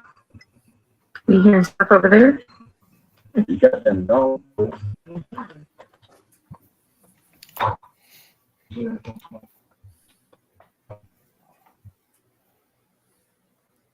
Uh-oh. I knew we were going to lose him because he was starting to break up. Yep. We'll give you a minute to get back in here. Mary, we'll try to get your question answered. Yeah, and there was another question too, Jerry. Yeah, I Levon. know. Okay. Levon. Yeah, Levon asked one. Yeah, download the record. Yeah, hopefully he'll get to come back on here.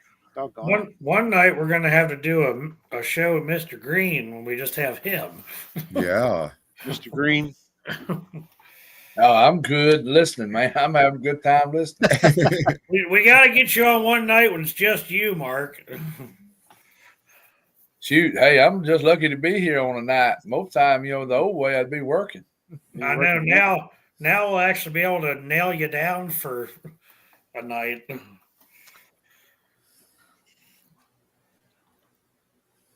Anything Anyway, going on? Listen to Flatrock. He always has some real good stuff. Oh my gosh. Oh, It's unbelievable. I got to looking through these pictures and videos and stuff before, and I'm like, wow, yeah. pretty good stuff. I don't understand why the audio is not working for y'all. I don't know it. We can't hear any of it. It's loud and clear, blowing my eardrums out here, but for whatever reason, it's not transferring through to y'all, and I don't know why.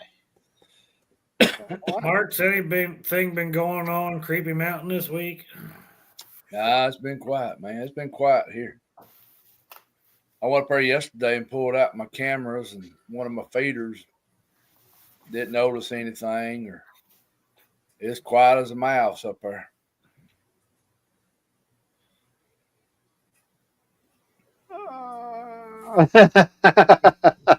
Flatrock's Mark, I never got that email you sent me the other day for some reason.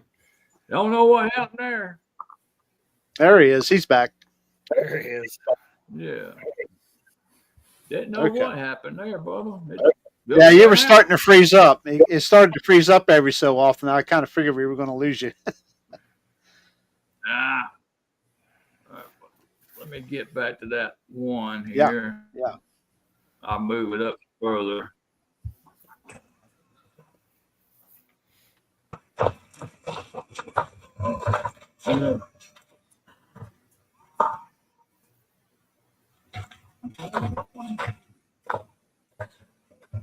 Holy shit. Holy shit. That's when it come back to it.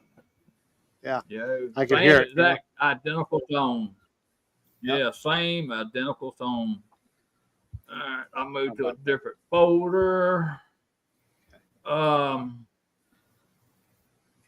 gonna do language and words. I mean, cause that's what I mainly like recording is language and words. These creatures are doing out here. And so first one I'm gonna play is this one Bigfoot's wooing out in the woods. What I didn't expect was to hear a baby out there. And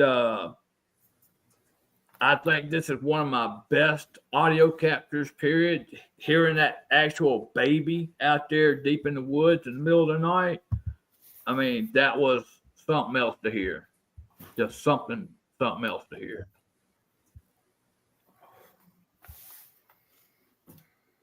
Yeah, better start for me.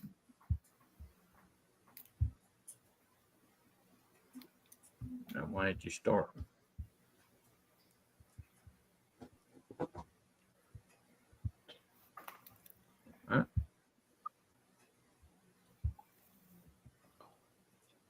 Well, all right.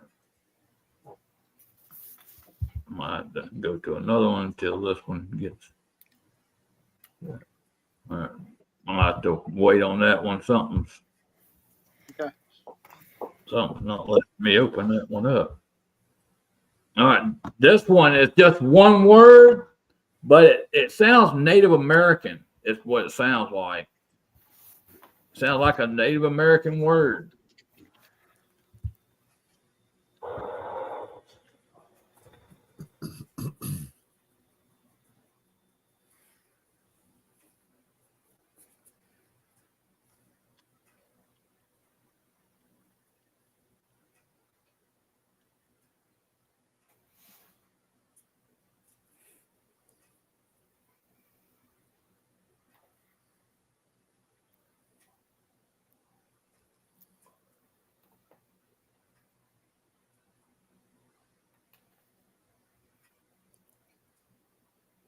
Is he froze up or?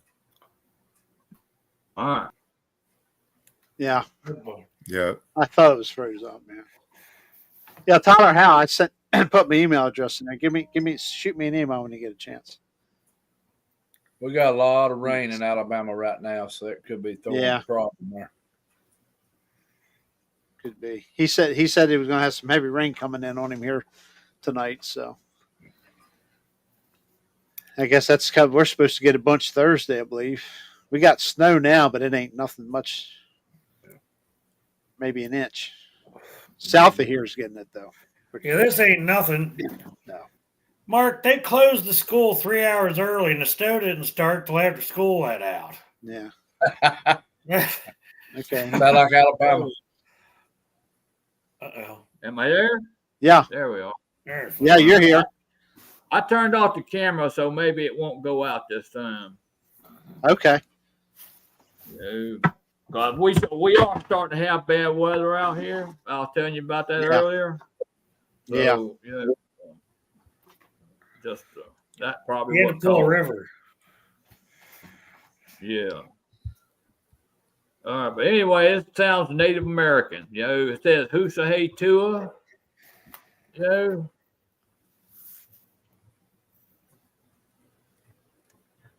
Nay, Flat.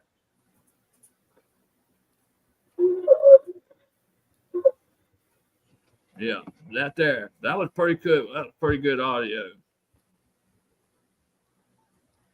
Am I still there? Yeah, you're still here. It broke up for me. I couldn't hear it. Oh, okay. All right. Let me see if I can play this one again. This baby one. All right, here we go. This is that baby audio, the baby. Okay.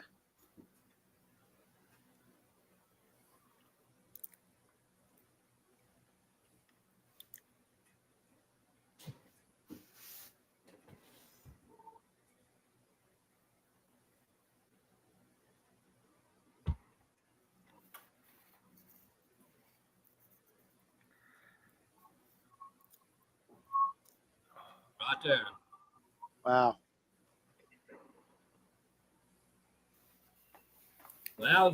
That's actually a baby out there in the middle of the night in the deep woods. It's just nuts. How in the world did the This- baby ever get out there? Right. You wonder. Now, this whoop that I'm fixed to play, this is when Pat and them were here again, the very next year, which, last year, and we're all sitting right there at the table, bullcrapping. Bud and Angie just got in their truck to go to bed. We didn't even hear this whoop. You gotta hear how close this whoop is to us, okay? And we didn't hear this thing whatsoever. Now, Bud said he heard a whoop, something walk up to his truck and whoop. But this ain't the same whoop that they heard. But how we didn't hear this thing that night, it's got me stoned. Because this thing was right there real close to us. Okay. You can actually hear us even talking. I'm going to play Wow. it again. Hold on, let me play that again. I mean, you can actually hear us talking, and this thing whooped right at us, and we never heard it the first time. And this thing was loud.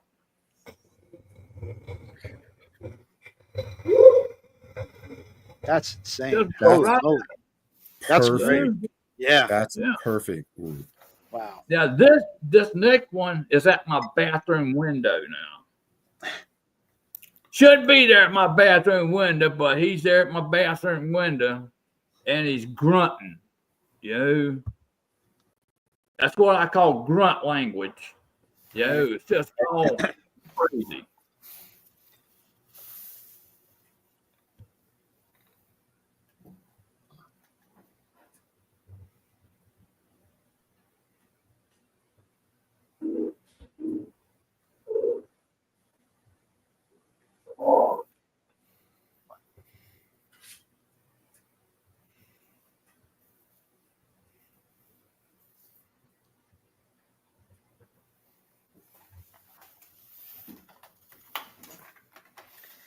Hear him moving around. Yeah. And then he's gonna say some more, but this is a long audio, so I just let's say this one more word and I'll move Okay. on.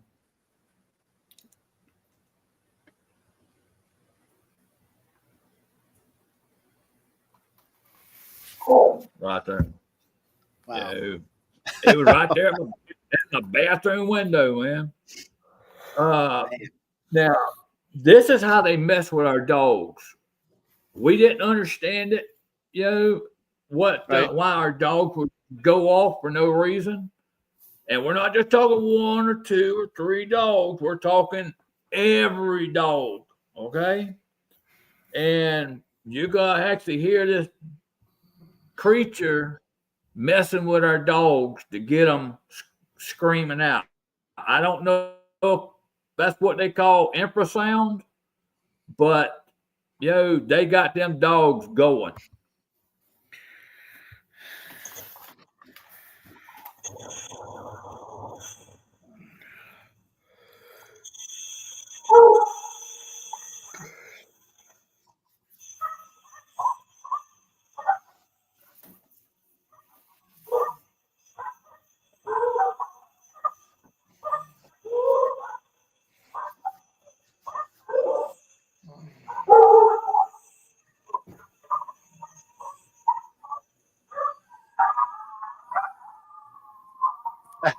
Wow. You hear that thing going? Whoop, whoop. Yeah. But that's what they was doing. That's what they kept doing to our dogs, and I mean, it was just right out crazy. He's almost gone, ain't he?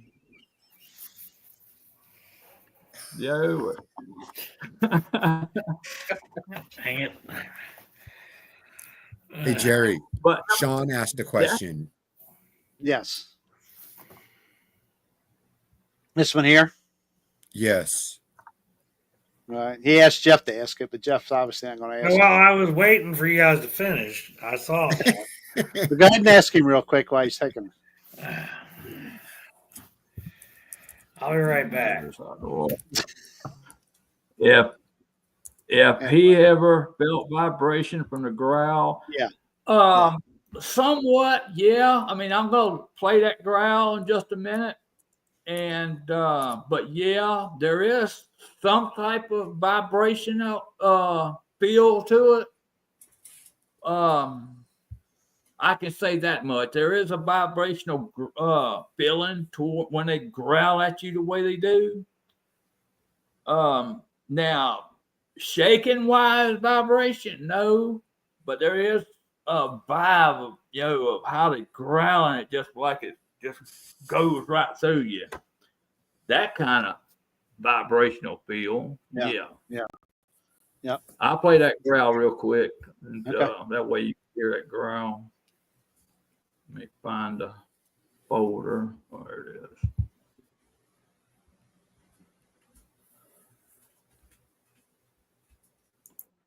Get it opened up. Let's see.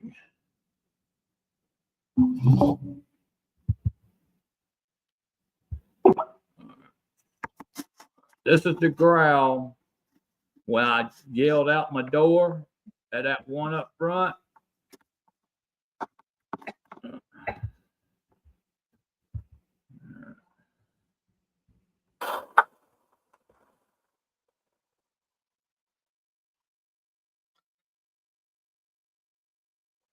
Right there.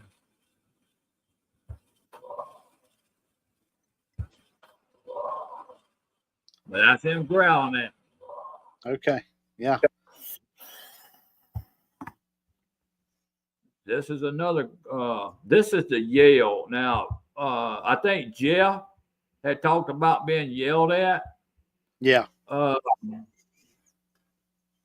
My friend Tyler, he really likes this yell, but this thing, I'm glad I wasn't beside it when it yelled. I put it like that.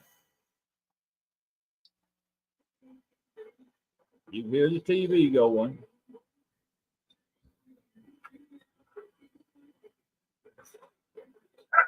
Right there. That. Okay. Yeah. I hate to been beside that thing when it did that. Hated it. Now, this is another type of growl. When Pat and them were here, I don't know if they heard this neither, but this is another type of growl, like rah type growl. Yo, they were right beside the fence line, right there.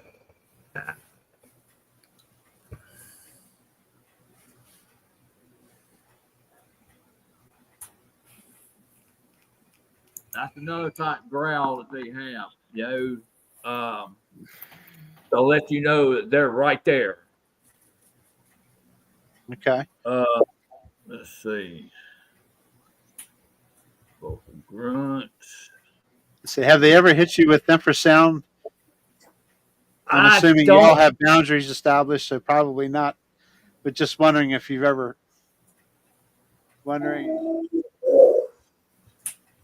something. Yeah, I'll let you know in just a minute, Jerry. Okay.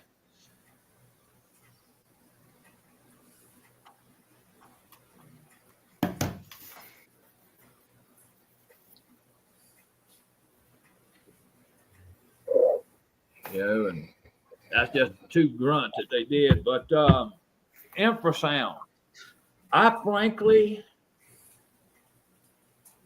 don't. I mean, I know what infrasound is, okay, but do I know they actually hit me with any? Frankly, I don't know.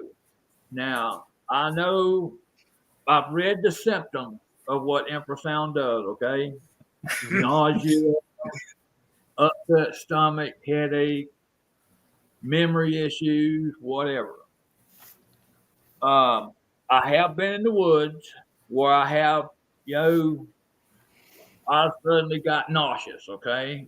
I'm sure a lot of people, that's happened to a lot of people where they're out in the woods and next thing you know, oh man, I ain't feeling my stomach. Oh my goodness. Now, is that infrasound or is that just time and you just feel sick to your stomach?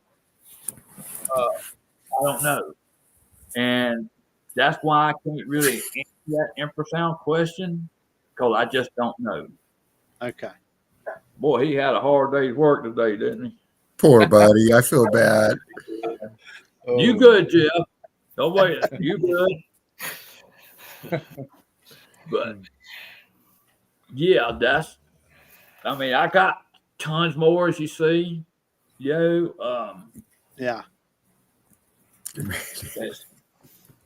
It just gets crazy here. Now, I ain't down yet, Hillary. we just had I just had some researchers over here a couple weeks ago. The Sasquatch Seekers of the South. Okay.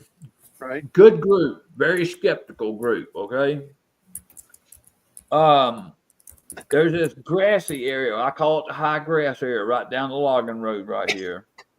And we're down there after we sit around the campfire for a few hours BSing, okay? That's always a really a good key thing to do is sit around a campfire, laugh, giggle, talk out a little loud, try to get some curiosity going out there in the woods, okay?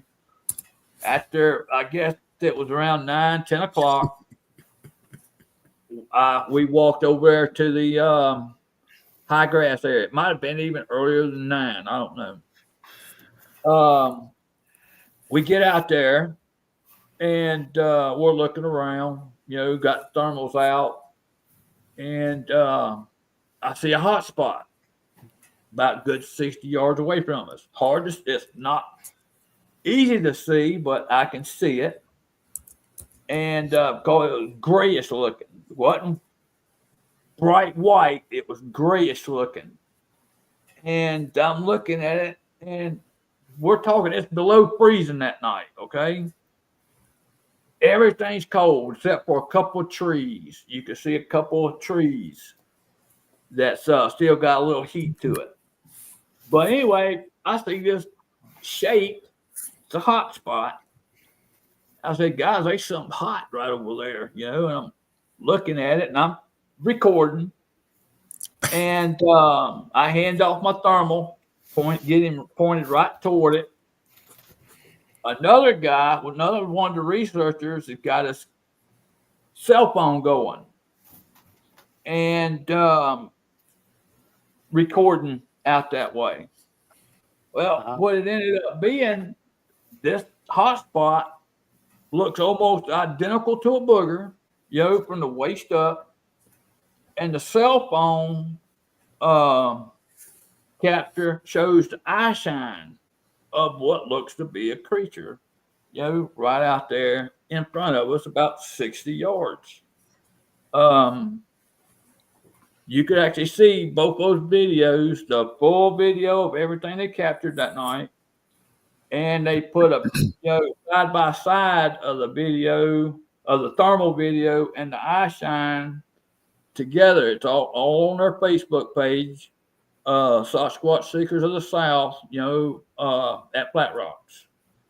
And it's a really good, they really capture some good stuff. They actually captured an orb with their trail cam. When we're sitting around the campfire, Chris, he's the leader of he's the head guy of that research group, and his camera just, that trail cam just keeps going off. It went off over 300 times that night. Yeah, over 300 times, and there's nothing there. Absolutely nothing. No animals, no bushes or anything that's in front of that camera to make it go off. Well, finally, he gets that capture of a white ball moving up and down in front of that cell phone, that trail camera, which, you know, they say is an orb. I've never seen an orb. They captured an orb out there. There's also, you could actually hear me on this video saying, man, I see some flashes over where I'm actually seeing this hot spot at. They actually ended up catching some red, you know, and white looking balls up in the air, you know, right where we're looking, you know. And what they didn't put on there on that video is some there's two of them, two different videos, and it looks like a spirit walking right past the trail camera. It's like a mist of something walking right past that video, that trail cam. It's neat as all get out, you know. And first time I ever seen something like that, but that was all really cool. That was a good research night. It was. Yeah. Baby monitors could be. Good call, Could Hillary. be. I mean, them baby monitoring cameras, Hillary, you know, it's full of infrared lights, but yet you keep hearing, you know, they don't like infrared. They won't get in front of infrared. They got in front of mine 3 times. 3 times. 2 with trail cameras, 1 over here by my mom's house, 1 out here at my tree stand, and then that 1 right here in front of my house on the back side of my window right here. 3 times. All infrared. Yo. Yeah. And you say you have moved your cameras around some to catch them off guard. Always move my camera every night back then. Okay. Always. I got video, Jerry, where I'm filming out my laundry room window facing this area right here. You could actually, and I put a mirror, yo, in front of the camera. So I was actually, yo, videoing behind, trying to see if they were coming around my house. Okay. Camera's pointed toward that area, but there's a mirror in front of the camera so I could see behind that camera as well. Well, on the video, you could actually see one come around that, where you can see him come around that mirror, yo, that's when he's in the woods right here. you'll see him blink and looking at that camera a couple times and then back out and walk away. Sure enough. Yeah. Looking for your cameras. Yeah. But that's what they do. They're always there looking for your cameras. Always. I mean, is it a habit of theirs? I can't tell you. But that's what they were doing here. Always looking for the camera. But that's how I caught them. I'd always move my camera to a different spot. And, by the time they see my camera, I already got them. So, that's a good research technique that people could use. Constantly move your camera. Don't keep it in that same spot because they're going to know not to go there. Yep. Yep. Yeah, that's a good idea. Move them around. Yeah. That is. And like Hillary said, I think he's really onto something with the baby monitors. Yeah. Flatrock, you change the location of your recorders every time, or do you put them in the same spots? On the recorders, okay?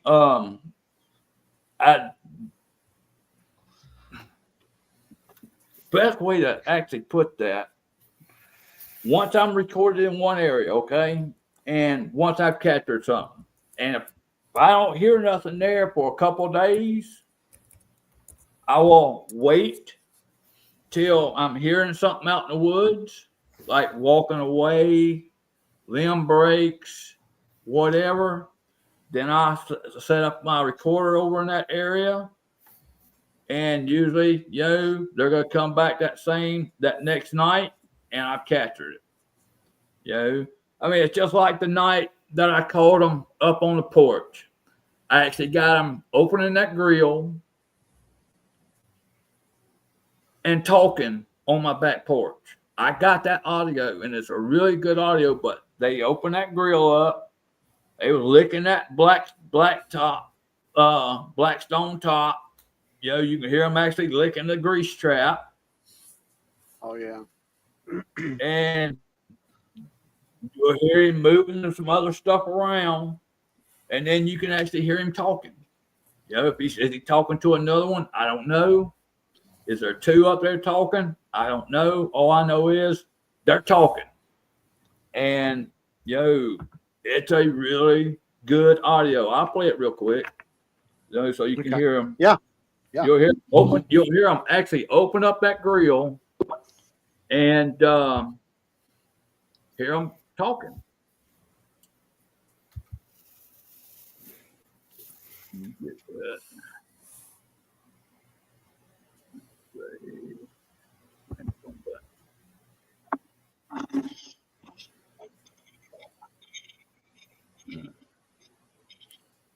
Oh, let me turn this up. All right, there's the grill.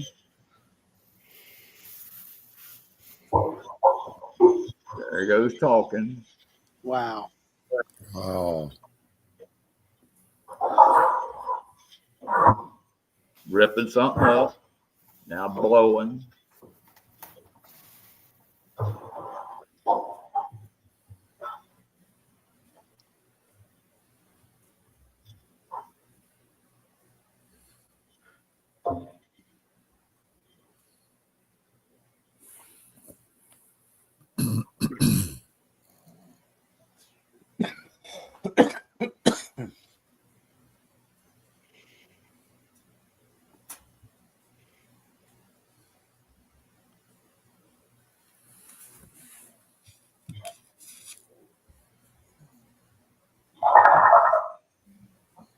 Wow.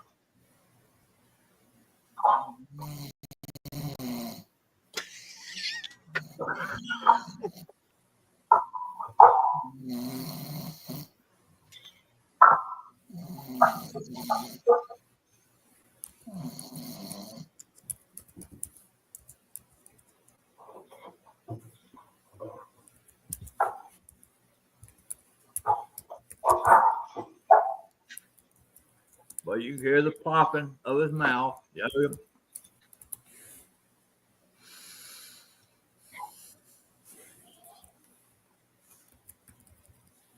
But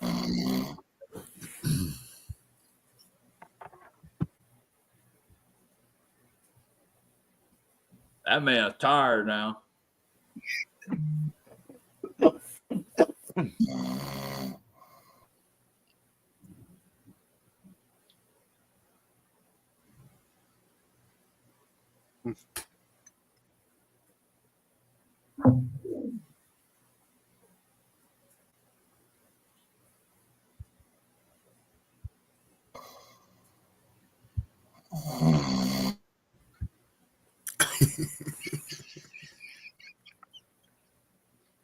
I sent him a text, but it didn't wake him up. It didn't work. Yeah, I tried to too. It didn't work. Now I tell you another thing that it does sound bad, but sometimes you hear the killing, the killing of what these creatures are doing out in the woods. Yeah. I've actually heard them killing a canine out there, and they slammed this canine into a tree, and you can actually hear it. Oh wow. And you can talk about vibration that guy asked. You can, when you hear that slam, it's like that sound goes right through you.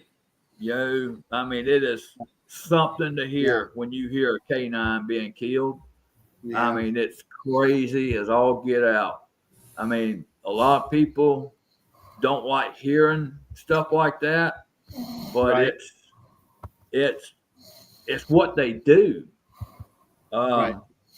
I'll see if I can play it for you. Find it. It might wake him up too when he actually hears that thing. Okay. All right. Let me turn my speaker back on.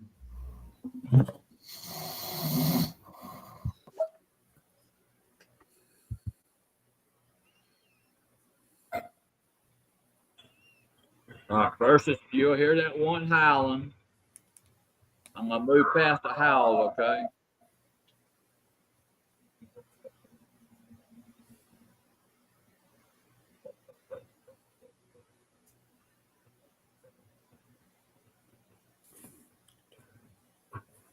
All right, here it goes. No way. Too much blackmail. Oh wow. Wow, that was good. This canine's done been hurt, okay? You're fixed to hear him get killed.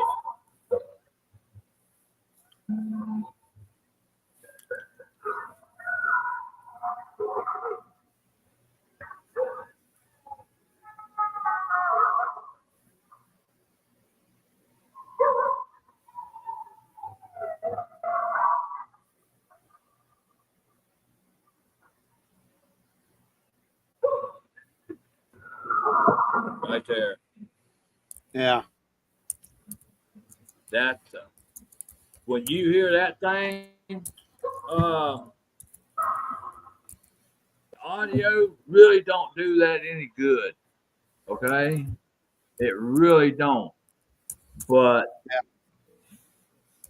that is one crazy sound when they slam that canine up against that tree.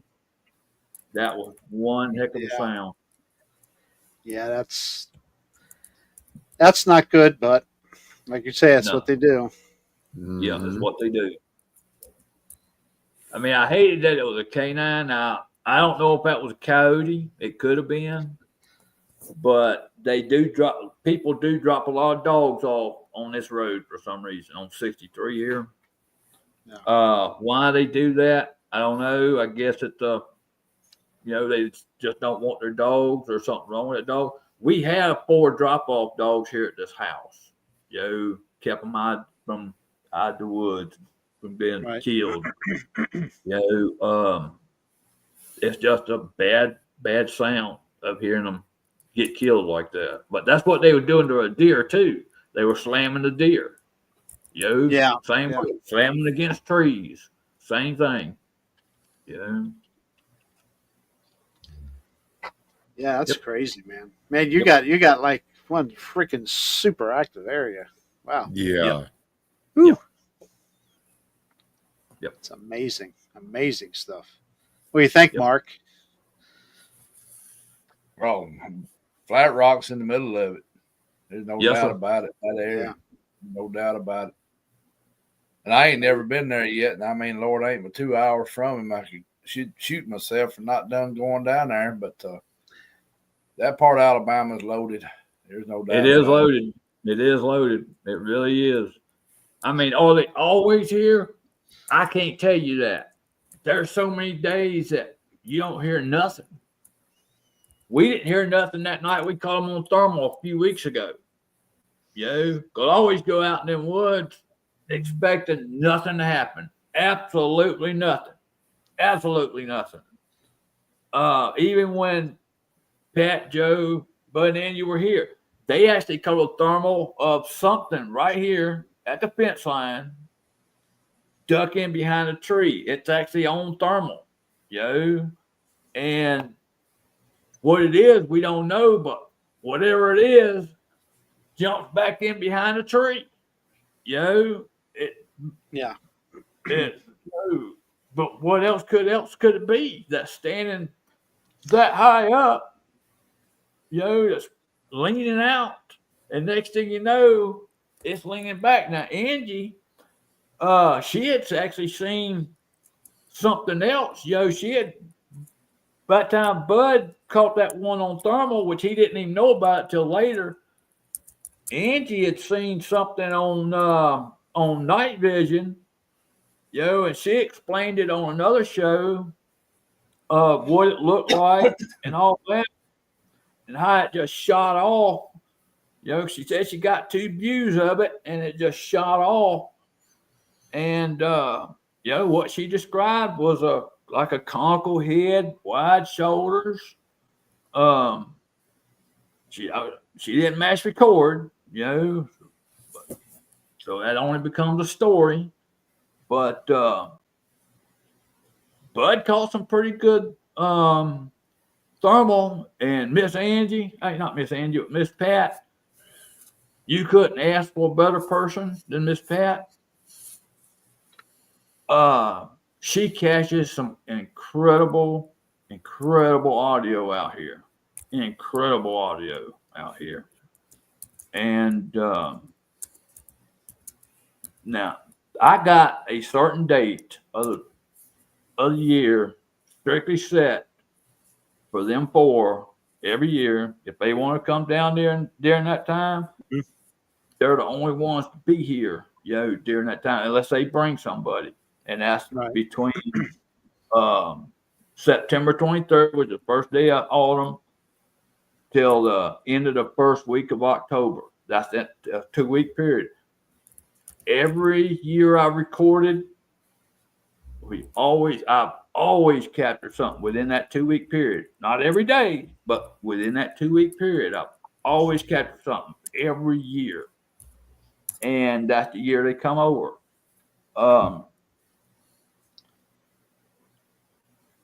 But I enjoy people coming over. Like I said, I've had over 50 people here over the last few years, and I'll be inviting a lot more before then. I just don't want to run them creatures out of here. I've had some bad people come here. Okay, one guy come out here and set up booby traps. Okay, he set up booby traps with shotgun shells. And he put one of those booby traps that I didn't know about over here where my dog goes using the bathroom at. All my dog had to do was go over there and hit that trip line, and could have shot my damn dog with a shotgun shell. Yeah, that's not cool. That ain't cool. Nope. I mean, if you're scared of these things, if you're afraid to camp out outside, and you guys set up booby traps, just don't come. Just don't come. There's no reason to be scared. They're going to come up to the edge of the wood line. They're not going to mess with you. They're just going to check you out, and move back in. That's what everybody's noticed. I mean, I used to tote around a gun every night, every day. I was scared of these things too when we were first going through it. But we're still here. After all this activity, we're still here. I mean, I don't want to be like, be that person that has to go 25 years like Greg has. I mean, I don't want to be that person to go 25 years. I mean, I want maybe I just want me a good thermal footage, non-debatable thermal footage of this creature, full body, close up, walking for at least good 10 seconds. A thermal Patterson Gimlin, if you will. Right. That's what I want for myself. And I'd be all cool with it. They can go away, never come back for ever and ever. I don't care. Just give me that one little thing. Just that one tidbit. Yeah, that makes sense. Yeah. I mean, I don't feed them. So this is a natural corridor, I guess, where I'm at. They move up and down Sapoga River, and they just happen to move into our yard every chance they get. Yeah, you don't want nobody aggravating them because they're not really messing with you, in a bad, super bad way. Don't egg them on. Don't egg them on. Exactly. Yeah, Don't egg them on. That's not good. Yeah, be careful who comes in there. That's for damn sure. Yep. Yeah, you really need to watch who you bring to your properties. Yes, sir. You sure do. Sure do. Yeah. Me and Pat found that out on Creepy Mountain with a couple of people. Yes, sir. Yeah, it's They won't not. ever be back. No, that guy won't be back here neither. Now, there's this one guy, Mike Filament, something in the shadow of Big Red Eye. He came over. Matter of fact, he done some research over in Tyler's area, and I stayed there one night at that campground with him, and he showed up here. He was wanting to do some research in here, and he filmed, because he liked a couple of audios, so he was filming, and I was telling him a little bit about the place here. And and I asked him if he was hungry before we went in the woods. So he said he was. So I come in, cooked up some hot dogs and stuff, and going back out there. Next thing I know, that dude's sound asleep. So much for researching. But the dude had a long 2 weeks. I understand that he was over there researching for a couple of weeks out there in the woods. Yeah. And he also done a presentation over in Greenville, which was really good. That presentation was really good. But if you're gonna research, man, don't go to sleep. Mostly in an active area. Don't go sleep in the chair. Go get your tent. That's why this guy worries me. He's cutting them. That sounds like my dog, though. It showed up. That's exactly the way Boo snores. Showing up. Oh, my Showing up. goodness. It reminds me of the night I was talking to him on the way to work. All of a sudden, it got quiet, and then the snoring started happening. So, hey, I've been where he's at. I know what I know. Yep. Oh, no doubt. And got the scars to prove it. Oh, yeah. If you ain't got the scars, you ain't done the work. That's true. Very true. Wow. What an experience. What a night. Yeah. Great Flatrock, video, great photos, audio. Yep. Yes, sir. You heard anything about a sighting down there at Canuck or Kaneka, however you want to pronounce it? Kaneka? Here a few weeks ago of a deer hunter. Have Yes, you heard sir. anything about that down there? that happened on November 4th of 2022. That's no more than 500 yards from my front door. Well, what I was talking about down there at Conecuh National Forest. Oh, They Conecuh said National a Forest. couple of weeks ago, a deer hunter, and I was trying to see if I could find somebody else who knew something about it. I heard a little wind of it, and I heard it on one of the wildlife management area Facebook posts, but I couldn't tell if they were joking or if really somebody had something take place. The only one I've heard of, Mark, was just put on that Bigfoot mapping, the mapping project. That Right. That's 500 yards from my front door. That's the Okay. only one I've heard of. My friend Tyler, he would actually know more about that area than me, because I didn't think about that. I just don't go off and do stuff like that. I mean, I like going out in the woods, and I go up, researching with them, but I'm basically going for the fun of it, and the learning part of it, but not the research part of it. I just don't, I mean, I'm just not, my brain don't work to research. I've been hit in the head so many times in my life, where I'm just not cognitively there to research. I understand that. If you ain't up on your game with these critters, you could have a hard time. But my memory won't allow me to research. It just don't. And possibly, and my disability as well. So I don't research. I bring people over to research, and I go off and camp with them. But Tyler, he's got a really nice area over at Blackwater State Park, and which is actually connected to Conecuh National Forest.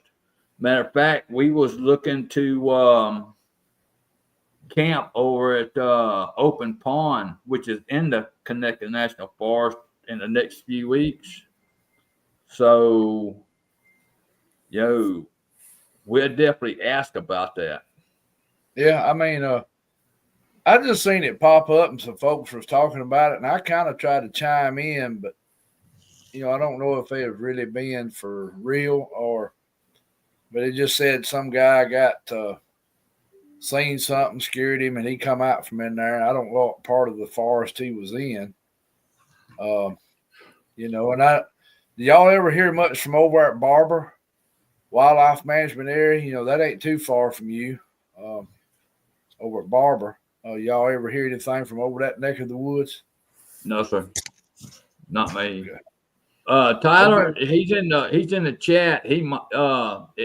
Tyler, have you in the Barber area or Baker area? Talking about Baker? No, I'd be over in the Barber area of Barber County. They got a wildlife management area over there, and there used to be some reports from there. In fact, I know two guys that seen something there. It's from here in Sylacauga.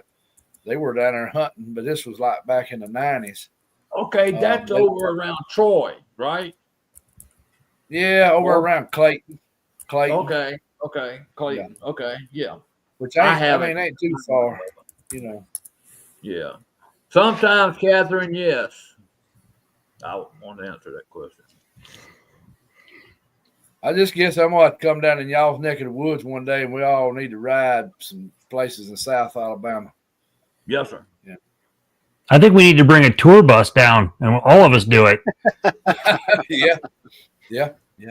Mr. Vaughn, I don't got to no more. I mean, we used to, but I got a set up now to where I can sit in here and listen to everything that goes on out there. I put me up a 24-hour listening device that's Bluetooth into my iPad, and I can hear everything outside. Everything. How often do you hear stuff, Flatrock? Lately, hardly nothing. You know, you could. I heard walking last night. Okay, you could definitely tell it was 2 feet walking. Wasn't 4. It was actually 2 feet walking. Okay. I called my brother at exactly 9 o'clock. Told him that something's walking out here on the backside of the house, which is in that real dark area back there. I couldn't see, if I opened the door. I was talking to my other brother, Jerry, who lives up front, and I was telling him about it. And he said his dog, I didn't told him the time of it though, okay? I just told him what I heard out here. And he said, his dog was acting, alerting on something between 9 and 10 o'clock that night. And I come back to the house where my phone was, and looked at the time I had called my brother Bobby, and I called him at exactly 9. So what his dog was doing, reacting inside his house, and what I was hearing out here in the yard walking, basically corroborated with something that was actually in the yard that night. That the dog was actually alerting on, and I was here walking. So what it was, I can't tell you. It was just too dark out there last night because all the cloud covered the moon and the stars and everything. So it was just pitch dark last night. And but I got that recorded. I record everything, at nighttime. I ain't got it on now, but I'll be turning it on here real soon. Once I get off, I'll be turning it on and listening back outside again till I get up in the morning. I turn it off, and start all over again the next night. That's awesome. Mm-hmm. I think. I mean, it beats sitting out on the porch all night. Oh yeah, no doubt. Yeah. At least you don't feel threatened by them or anything, so that's good. No, not no more. I mean, if I'm like, say, when Miss Phyllis and John was here, okay, I took them to the high grass area, where we filmed that thermal at that night. But they was here in December, and we're sitting there, standing there, and sitting there talking, and next thing I know, I hear 2 loud stomps, and then it sounded like a limb break, a pretty thick limb snap, and I took that as a threat. And when they stomp at you, that will scare you. It will scare the hell out of you. They're stomping, and that's the time to get the hell out of there, back out. Now I have been around people who didn't want to back out, but them people don't live here. We're backing out because we gotta accept the repercussions of what happens after they go. So, we back out when they do stuff like that because you're getting too close to something. When they stomp at you, back on out, And Miss Phyllis and John, they come right on out with me, But I don't. Miss Phyllis said she wasn't scared. If she wasn't scared, she didn't understand the ramifications. What could have happened if that thing kept coming? Yeah. You know what I'm saying? Mm-hmm. So you got to understand that ramification because they can't come out and get you. They're not kidding around when they're stomping at you. They're not kidding. They want you the hell out of there and, back out. They're still very unpredictable. They are very unpredictable. Yep. And you're right, Levon. You got to be smart. You have to. I mean, there was a time, this was last year, cop come over to the house, and he was asking about a silent alarm going off, which ended up being the house next door. Okay, it's a hunting trailer next door, and that's the only time they're here. You know, it's during hunting season, and you know, so cop left, got nighttime. I'm sitting here watching TV, and next thing you know, just two of the hardest hits on my house that I have ever heard. You talk about somebody coming off the couch, I come off the couch. Okay. My brother called, "Did you hear that?" Yeah, they just knocked the shit out of my house.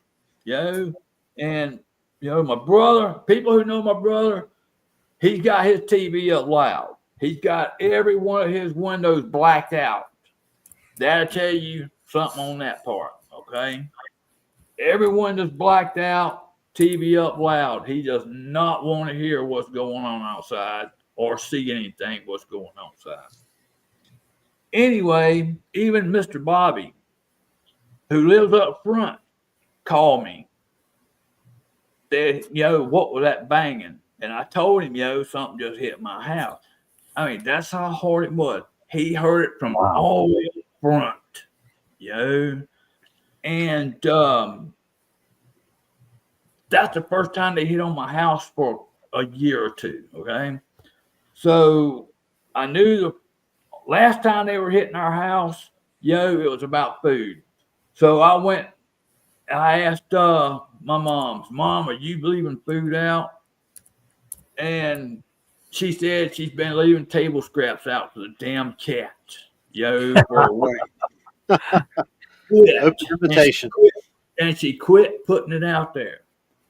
So what I'm hearing is the reason their silent alarm went off next door is because that damn thing hit their trailer and then come over here later and hit mine, and that's just stuff I don't want to happen, but it does. Yeah. Ever That's since wild. ever since my wife's moved back, she's been involved in two little incidents now, both times in the house.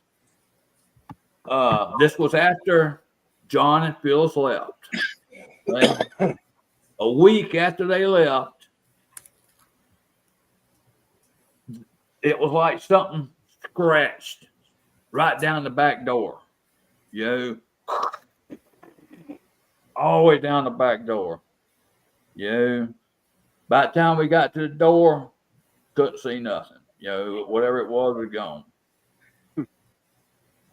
My wife, I guess month and a half ago, right before John and Phyllis came back, because they come back to, to do their thing back here, and she's sitting in there watching TV, and these wasn't hard hits, but it was boom, boom, boom, boom, and I thought it was just my wife moving around in the room. She come running out of the room. Somebody hitting the wall, and so when John was here, I was telling him about it, and on the side, on the corner of the house over there, on the corner of that bedroom, on the outside, you can actually see 4 pound marks with red mud, and and you can see like fingerprints coming down the side of the trailer, but that scared her, but she's still toughing it out, she knows what's here, and she don't like hearing about it, but she's toughing it out. Wow. Alabama, baby. That's all I can say. Let me say one more thing, Jerry. I mean, there's a big thing, about being scared of them and not being scared of them, okay? Mm-hmm. I wouldn't be scared of them either if they was 10, 20 miles down the road. I'd love to get in there and go looking for them all the time. But they're here in the yard. Yeah. That's different. Big difference. It ain't Big like they're 10, 20 miles up the road. They're in your yard. They're coming up on your porch. They're hitting on your walls. They're looking in your windows. You know, that's the difference between not being afraid and being afraid sometimes and having that little bit of fear. You better have that little bit of fear when they right there at your front door. Yeah. You better have it. And you better look out when you walk out that door. Your head's always looking. You know, no matter what. Mark knows. You walk out that door, you're looking for you've actually seen these critters before. You know, you're always looking. You're always looking. Yeah. It's always there.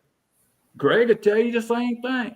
I guarantee you, when he walks out that door, he's looking right over at that propane tank. First time. I guarantee you. Yeah. He had made a post earlier. I guess Wanda just seen one the other day or something, other evening or something I saw. Yeah, Sunday night, I think. Sunday? Okay. Yeah. Crazy. But it's just a big difference when they're down the road and in your yard. It's a big difference. Flatrock, have you ever thought about like leaving, like picking up and moving away, or? I've been asked that question a few times now, and I'm going to tell you just like I told everybody else. We lost everything in 2018, everything from Hurricane Michael. And at the same time, I just had cancer surgery.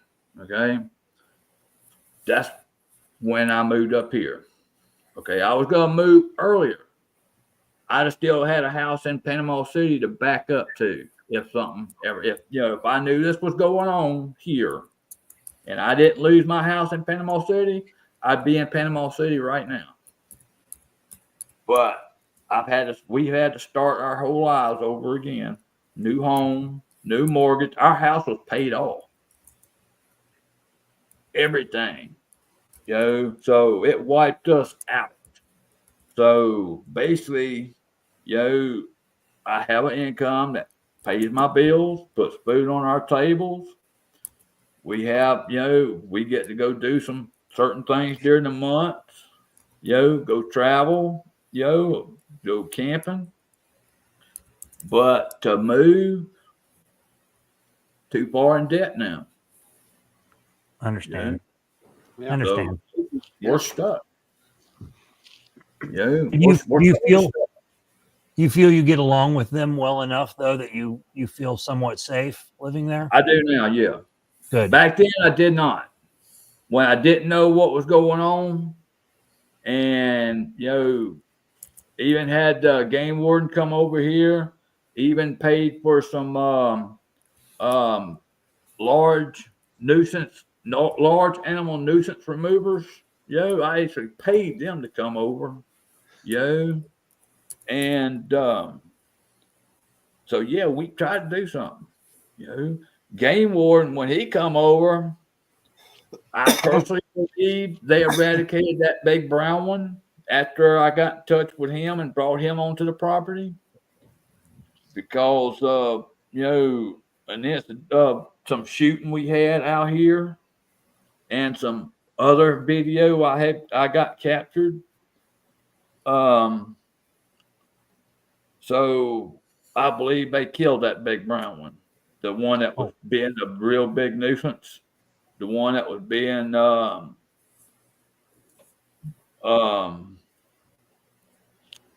whatever that word is, I used it earlier, belligerent. Yeah. But ever since, now, we're getting those handprints a lot. So we know they're still coming up. Every time somebody comes over, camps out, they'll come right up.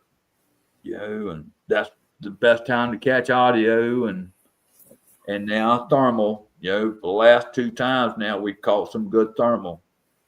of them, and but they're not being naughty. I'll say that much. They're not being naughty no more. So, and I'm hoping to keep it that way. Just hoping to keep it that way. Do the handprints kind of freak you out, though? I mean, the fact that they're there every night or every other night, and letting you know they're there. Well, I've got so far 3 different handprints. One on my truck and 2 right up on my deck. That video that he showed, that one running up on the porch, that was at my mom's house. So, they were running up her porch too. Never knew about handprints, leaving handprints at that time, because we never knew nothing about these creatures. Never knew nothing about them when all that was going on. But, getting to know everybody, on YouTube, which we wasn't even doing YouTube. I didn't even do YouTube till 2 years after we started seeing these creatures. Is when I got introduced to YouTube. And that was the best thing that ever happened to me. To start being able to learn about what's going on. But leaving handprints, to me, that's pretty cool. It is. Yeah. I mean, I agree. I mean, yes and no. I mean, this is the way I'm going to put it. They allowed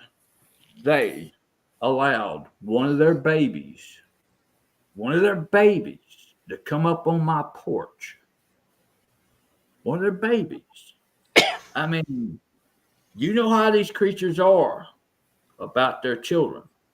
You get close to their children, they're going to attack. And I'm sure they allowed one of their babies on my porch. Yeah. I got the handprint to prove it. They were on my porch. So is that a thing of trust? I can't tell you. But I think that's pretty darn cool. Flatrock, how long do you think they've been coming to that part of the property? I mean, like, do you think they were coming there before? Before okay, we so were here. Okay, that's okay. So they're just used to coming there, but now it seems that they trust you, and that's the handprints, and you haven't shot at any of them or done anything silly like that. Nope. There's no guns allowed in the woods. When I take people out in the woods, there's no guns allowed, except for one if it's in your chest pack or down in your hip somewhere. Strictly for snakes or wild hogs or bear. If we ever run across, me and Tyler actually had run across the bear back there in the woods. While we just sitting out there one night with some researchers. We're sitting there, we're looking down that hill, and we both got thermals. Mine's the automatic 7 zoom, so I'm already zoomed out there. And Tyler said, "Hey, there's a bear down there." And I'm looking, I don't see it. And Tyler ended up giving me his thermal, and I'm looking at it. That is so big. It was just no more than 40, maybe 50 feet in front of us on the other side of that damn big old hole in the ground that goes down that old big old divot. And we're saying, "Get out of here, bear, get out of here." That son of a bitch didn't pay a damn bit of attention to us. He was just sitting there digging for grub, didn't give a damn what we were saying. Excuse my language, but dang. So I tell Tyler, we need to just back out a little bit. That thing took a little bit too close to us, but we backed out, but yeah, that was, I'd rather see a Bigfoot than I would a wild bear, to be honest with you. No. I don't trust bears. Do not trust a bear. Aw. Man, you are getting Jeff good tonight. Oh yeah.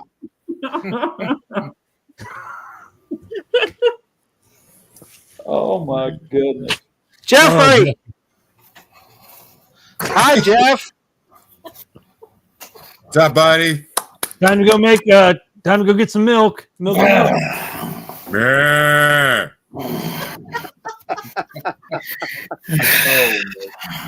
Hey, brother. That guy who done the conference with me, the one who was talking right before me, that's Yeah. Tyler. Okay. He's the one that comes over here all the time and researches. And with that kid, man, he's not a kid; he's a young man. I mean, he's just a year older than my oldest son, and that boy's he's got to do good things in his life when it comes to this Bigfoot thing. Okay. He really is. That boy, his head's on straight. He's got that motivation, to push through everything. Hey, Flatrock. Yes, sir. Do you think more people are having experiences now? Do you think they've picked up over the years, or what's your opinion? You can talk about everywhere or just here? I would say everywhere because I say yes on that. Yeah. When we grew up, you and I are probably close to age. When we grew up, everything was, Oregon. That's where we thought Bigfoot lived, and now we're hearing so many experiences all over the United States. I just wondered if you thought, okay, that it was all over.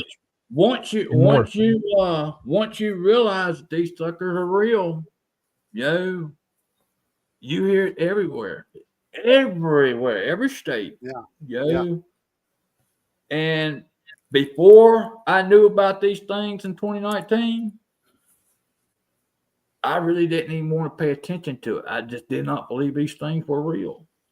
I mean, I seen that Gimlin film, I guess, a decade earlier. Right. Before seeing these out here. I mean, it was like a out of sight, out of mind thing. I just didn't, pay attention around you in the woods, because say you're sitting in a tree stand, and you start hearing, that knocking on both sides of you. You just got to blow it off. Just like I did that day out in the hunt stand when they was tapping on 3 times, on both sides of me, back and forth. I blowed it off like it was just woodpeckers. When that thing come up the middle, that same, when they triangled me, more or less. And he come up that middle and he just stopped. I couldn't see him, but, I knew he was there. Once I realized what they were, is when I knew, what happened that day. Other than that, I just thought it was a big deer and woodpeckers on both sides of me. Right. And I don't think the first thing that comes in everybody's mind is that it's Bigfoot. Right. I mean, everybody hears noises in the woods, and they're like, "Oh, there's a deer. There's, some places a bear or a deer, mountain coyote, whatever." Right. Owl. Right. Yeah. And that's the way my thinking was. The howls were coyotes. Yep. Tree knocks were just tree popping in the woods, stuff like that. Everything you could blame it off on something else. Yep. And that's what we were doing, just putting everything out on, saying it was something else when it wasn't. And that's why I believe a lot of people don't understand what they're hearing and what they're seeing out there, to be honest with you. Now, did you, when you were hearing things prior to you seeing something, did the noises in the woods, did that alert you, or did you just think those were other animals? We thought it was other animals. Okay. We thought it was other animals. Yeah. And then when you saw a Bigfoot, or what you thought was a Bigfoot, those sounds meant more to you, right? Yes, sir. Okay. Because that's where I'm at now. I've never had an experience, but I pay a lot more attention when we go hiking, just because, you know, I've always been the person that if I heard something, it was an animal. And so now Yeah. I'm going to pay more attention. Once I started understanding and listening and watching others here on YouTube, you know, about, you know, what they're hearing, what they're seeing, you know, how they're reacting, how light keeps them away, which that's totally false. And I proved that that's totally false. Here, anyway, lights will not keep them away. And it hasn't kept them away. Not even floodlights. I put security lights up. They snatched them down. We put floodlights. We put floodlights up on the porch, and they still come up on the porch. We put floodlights out in the woods. They even showed a picture of a floodlight out in the woods, and yet all they did was come around on the side of it. You know, trail cameras. They stood in front of trail cameras. They stood right here in front of a baby monitoring camera that's got the circle of infrared lights, and stood right there in front of it for 2.5 hours until it got around, until I bumped that camera twice, moved it twice, and then it moved on off. You know, but is it different other places? Yeah, it probably could, but here it wasn't. You know, lights didn't bother it at all. They walked right through them lights, right through them. Wow. And you're right, Michael. I did. I thought they were crackheads or meth heads around here. I said that at the very start. Yep. Or hunters trying to run us off the property. Sure enough.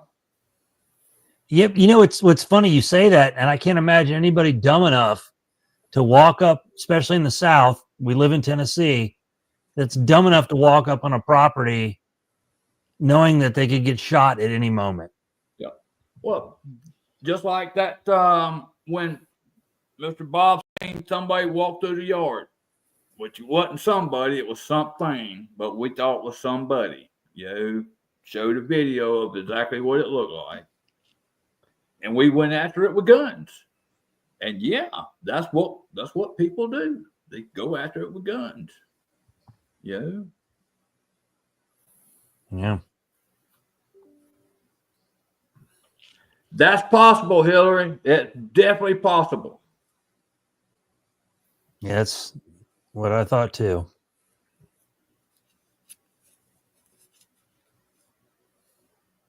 Well, 3 hours for 1 second. Boom. We just hit the 3-hour mark. That flew by. Tell you what, Flatrock's awesome. I love this. Yeah. Me too. Absolutely. And we only went through just part of what I got. I know. Part. I guess that means there's a part 2. That'll be a part 2. You bet. Yeah. What do you think, Jeffrey? Oop, I got him muted. I'm sorry. I didn't want to hear you snoring. I had you muted. I know it's been a day. Brother, you know what? You don't need to apologize to anybody. We know you're up at the ass crack of dawn doing your thing. Yesterday, my kid had his tonsils removed, so that was rough. Anybody else got any more questions? Yep. Like Any Andy was questions? saying, Yep. It's getting late here in the east. Yep. Enjoyed it tonight, Flat Rock. Yeah. Sir? Say enjoyed it tonight, Flat Rock. Hey, I did too. Mark. Yeah. I'm glad you come on, buddy. I sure am. I'm glad you come on. I have We to just say, get Mark to talk. I've been listening. I've been enjoying listening. We're gonna do that. Mark, just to let you know something, Doug Highcheck's, some people with Doug Highcheck was looking to put cameras out here, okay? I had to deny them a couple weeks ago because, you know, they wanted to get the cameras too close to the house. One of them got in touch with me after they seen Kumbo on Flash of Beauty. Mm-hmm. They asked me if I knew Kumbo. And I told them I knowed him, but I've met him a few times, but I don't know how to get in touch with him. No, but I did give him your name. So if anybody, a guy named Logan, tries to contact you through Messenger or something, that's basically what they're wanting to do. They're wanting to see if they can put cameras out there at Kumbo's house as a project for this Legend Meets Science 2. So just letting you know that you might hear something from them on Messenger or something. Okay. Yeah, I'll Because pay I attention. just wasn't going to give him no information. I mean, I don't know Kumbo's information anyway, and I wouldn't have gave it to him anyway. But Right. I told him, you could possibly get in touch with Kumbo. Once you get in touch with Mark, he can get in touch with Kumbo, and if he agrees to it, to give you his information, that's up to them, and such and such. But they wanted to put them cameras too close to my house, and we'd have lost a lot of privacy because they was wanting to stream it 24/7 online. Oh, Yeah. Yeah. Can't do that. Not that close to the house. I mean, I had them two good places picked out. Over at the tree stand and right back over there in the woods, okay? Where they could actually get internet service to where they could stream. That was far enough away from the house. Well, they wanted it close to the house. Sorry, guys. Family ain't agreeing to it. And, I mean, because I was all for it. But until they wanted to get it too close to the house, they wanted them cameras out in the open and not in the woods. You got to put them cameras out in the woods. Yeah. Not out in the open. Put them in the woods. That's where they're going to be at, in the woods. But I had to turn them down. yeah. I don't know if I'd. The other I thing mean, about I wonder, like Greg. go ahead. I'm sorry, Chad. No, Mark. Please go ahead. Go ahead. I was gonna say the only other thing about having them right up around the house is you just gonna have all this other stuff that's happening all the time with cars and doors slamming, and I think that would make it hard to figure out stuff. Now maybe late at night would be a different ball game. But during the day, I couldn't do that right here where I live because half the recordings you couldn't even tell what was going on for all the road noise and people noise, and Yeah. And Greg says it right. Greg's right on his truth about that one. yeah. Great question. No. All right, Mr. Terry. See, Greg knows about peeing off that porch. He knows. Hey, Flatrock, Yes, ma'am. I've heard you speak a few times, but it was very nice to hear you speak for so long tonight. And it was very easy to follow your stories. And I really appreciate that and you sharing your stories. Thank you very much. Thank you very much. He's got a lot of good stuff. Now I've got nothing to say at the end of the show. Well, I thought that Erica. what was so wild was hearing about the juvenile in the background alone. Yeah. That really was surprising to me. And well, what's also surprising is, you looking out your window and you see two juveniles right across your driveway looking right towards you. That's nuts. They were. Go. That's what tells me that I think they've kind of entrusted you a lot, And if you notice the light, how much light there was right there. You know why there was so much light right there? Because we had a floodlight facing toward the woods, right there, coming off the porch of my mom's. Yeah. That's why it was so lit up right there. But yet there they still were in the light, off to the side of it, but in the light. I think that makes me wonder, how long they've been there before you were there. Yeah. Well, I talked to some loggers around here, and even Mr. Patterson, who's passed away, that lived next house over. He knew about them, and that was long before we moved here. The people who own this property for over 100 years, the one thing they told us when we bought this property is don't leave your garbage out or leave food out. Which, what comes to your mind first is, bears, coons, whatever. Who would have ever thought that they were talking about these critters? But that's what they was basically saying without saying it.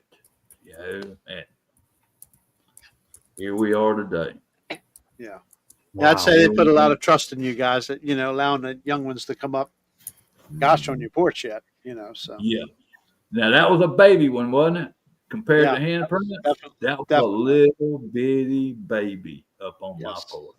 Hey, Flatrock, were there people living where you live right now before you moved in? Nope. We're Okay. the first people to ever live on this property. Okay. Wow. This, back in the 60s, 70s, this was a wood yard. And after the wood yard, you can still see metal parts and from the rails and all that stuff out here still, just all over the place. After the wood yard, it became a private hunting property, and that was the way it's been for the longest time, just a private hunt. And they done a good job with bringing in some big deer here and a lot of deer. I can basically shoot a deer every day if I wanted to outside, just right out the back door if I wanted to. Only reason I ain't shot one this year is right before hunting season. There was a deer who was still alive up front, and it looked like it was tangled in some bushes. So we pulled it out, and within 5 minutes, it just died. It never got up. It just died. It wasn't even tangled up. It was just there. We pulled it out, and it just never got up, and it died. And, so we got in touch with somebody, and, just to make sure it wasn't that disease that's been going around. Yeah. And it wasn't, but they said there's a other kind of sickness that deer's been getting. So they wanted us to, cut the head off that deer and put it up in the freezer, and a biologist would come by and pick it up, and they'd give us the results, as fast as they can. But to this time, yet we ain't received an answer. So I ain't been able to shoot a deer yet. Oh, wow. Yeah, there's another disease that they're getting here in Alabama. They kind of stand there and they go to wobbling their head back and forth, stretch it back. They can only move a foot or two, because I seen one this year, and on the way home from work, I stopped and got within 2 foot of that deer, and that deer never knew I was standing there. Is that zombie deer? I called the game warden, and he said that was what it was. He was coming to get it. That deer, there was no blood on it. You couldn't see no injuries. It just standing there in the ditch or edge of the road. It'd take his head and try to go all the way to the back. It tried to stretch and wobbling. And I walked up 2 foot within that deer, and that deer never acted like I was even standing there. Yeah. Yeah. So he told me, I can't think of what he told me, what he called that, but now, there was another thing I noticed on that deer. Within 5 minutes of it died, its blood was already clotted. Just wow. It was clotted, period. Just thick clots. And what it could have been, we don't know, not yet, but we will find out. But it was clotted, big time clotted. So CWD confirmed in extreme northwest Alabama. Yeah, see that. Chronic wasting disease. Yeah, I that's was the gonna word of ask it. But they said straight up that wasn't it. Chronic wasting disease. They said- wow, okay. Did Chronic they say wasting. anything about blue tongue? They haven't said nothing, not yet. Once they find out, I'll let you know immediately. But I wish they'd have done told us, because I done had plenty of chances to shoot some bucks right out my back door, and but I'm just not going to do it till I find out what it is. I mean, I'm pretty sure I had one with CWD here, but the state still denies the fact that it's even an issue. You don't have bears They either, Jeff. refuse to test it. There's another one, episodic hemorrhagic disease. Yeah. Yeah, that's it. That's it. Could be. I would imagine with clotting that might be the one. Yeah. But Yeah, Who's he snoring now? Somebody got a dog snoring or something? That's mine. That's my Is it? dog. I got one too. I got one snoring over here. Who's I had to right do here? a double take, make sure Jeff wasn't asleep again. I knew it wasn't sister because she went on the bed with Rebecca a while ago. I So. got my lab over here doing it. You know how sometimes when you laid up in bed and your wife elbows the hell out of you, saying, "Shut up!" My girlfriend does that. That's opposite. Miss. I think I've been told that. I elbow her a lot. Sometimes I gotta do boo the same way. Shut up! Boo. Aww. Oh yeah. Hey, that dog can cut some Z's now. I thought I snored. That dog snores bad. Bad. Definitely. It's a cute name. Wow. This Don't worry, Jeff. You were louder than the dog snoring, so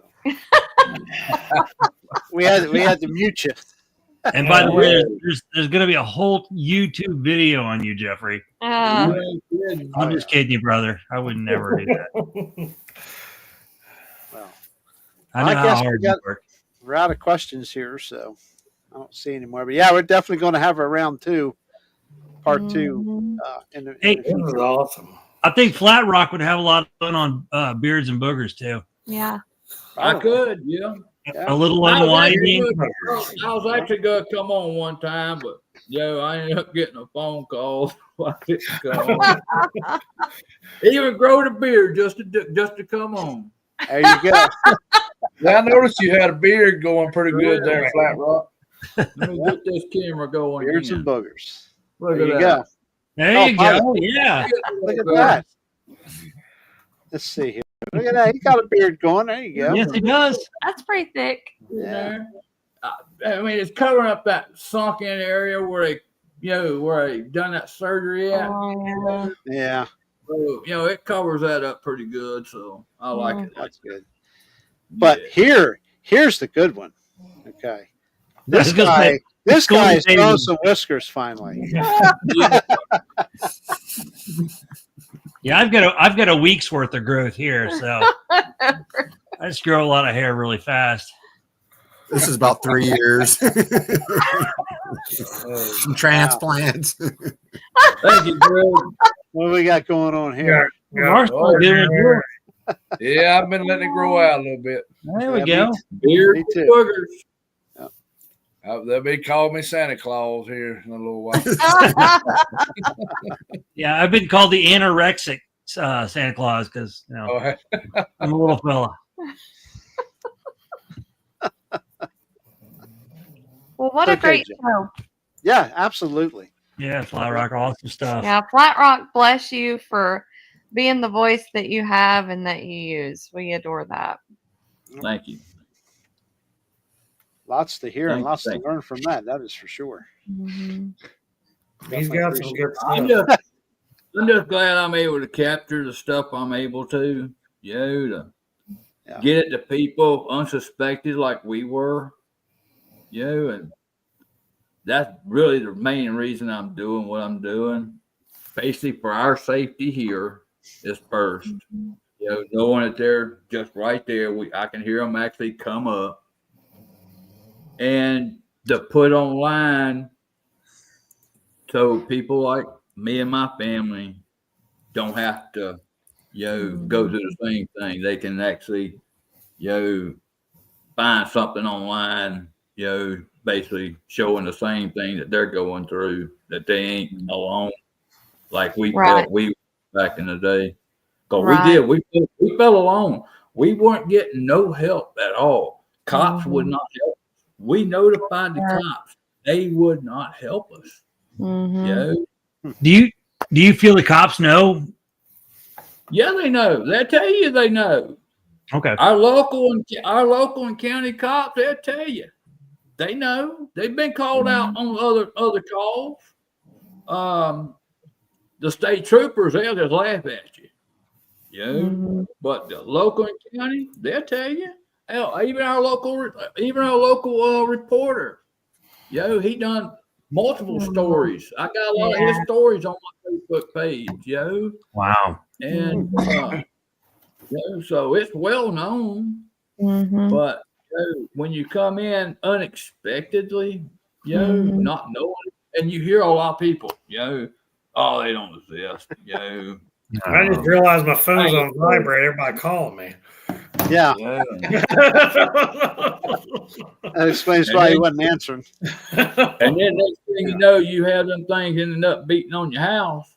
Or Right. you'll wake up then. You'll I wake mean, up then when they start banging on that house. You've really handled it well from the stories that you tell, because a lot of us can't relate to that or don't have that experience. Yeah. And he's Well, I messing tell with you, me. the biggest problem it caused, we thought it was people up at 1st, Mhm. okay? And I know how dangerous people are. I've had guns put in my face before. I've had knives pulled out on me before. So, I mean, before we moved here to Alabama, there was a 70-year-old woman got stabbed right around the block, just for her stuff in the refrigerator, and her generator after the hurricane. Mm. And that's what got us really moved up here. I was just stay there and, had the house fixed, but after that, no. I didn't really think the house could be fixed. I thought it had to be basically tore down and rebuilt. But my son did a good job on it, putting it back. I ended up giving him the house, because it wasn't doing me no good. I didn't have the money to fix it. And no one thinking it was people, and the way my wife was scared to death,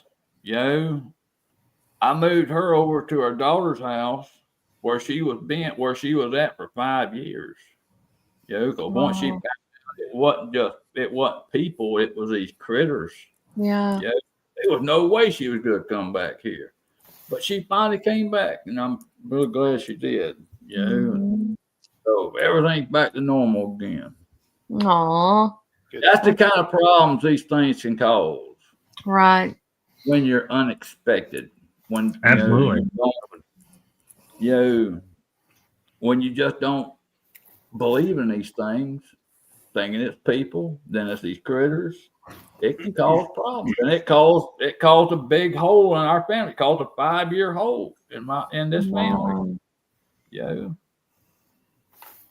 And that's just the way it goes.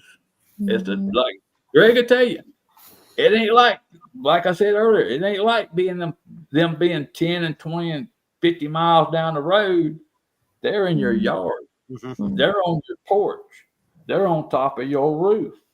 They're right out there in that tree line. They're growling at you right when you stick your head out the door. They're howling once you start walking down the logging road. You can see eye shine. First time Tyler was here, he was fixed to go home. But I mean, we listened a little bit on the iPad, didn't hear nothing. He was fixed to go home. He goes off the porch, starting to head to his truck. I called him back and I said, dude, is that eye shine looking right there at us? And he looks over and he sees two eyes looking right at him. I said, go get your camera, Tyler, go get Tyler. So he walked to his damn truck and that damn thing followed him right along with him. Yo, and he started walking back. Yo, and that thing followed him right back. But as soon as he got up on the porch, off he went. Wow. Sure did. That was the first time he ever been here. Yo, and I'll be damned. Wow. yeah, he's been coming ever since. So that was a hell of a night. Hell of a night. Yeah, we want to get him on here. But that's how it works. You know, you just never know when these critters gonna come up on you. You just never know. You never know. There's DA. D.A. Roberts is in the house. Yeah. Yeah, I mean, even Miss Pat will tell you, yo, when they get ready to come up, they gotta come up. Blue-eyed Northern, that's my lady there now. That's my lady there. She's awesome. Yeah. She's my lady. There goes the milk truck. You can't ask for a better lady than her. She is great. She's great. Payday coming soon, Jeff. Yeah. Let me tell you this story about Pat. Sure. We didn't even know each other. Okay, we'd seen each other online a couple times, and they had squatch out up in Tennessee, and I got up there, and I ate something on the way, made me sicker than a dog. Matter of fact, Mars was there too, and I mean, I was sick. So she took care of me. She didn't even know me, and she took care of me like I was her own kid. You know, I never forgive her for. I'll never forget that. Never forget that. That's awesome. Yeah, I talk to her about that all the time. I'll never forget that. Sure enough. Sure enough. I was sick. Oh my God, I was sick. Yeah.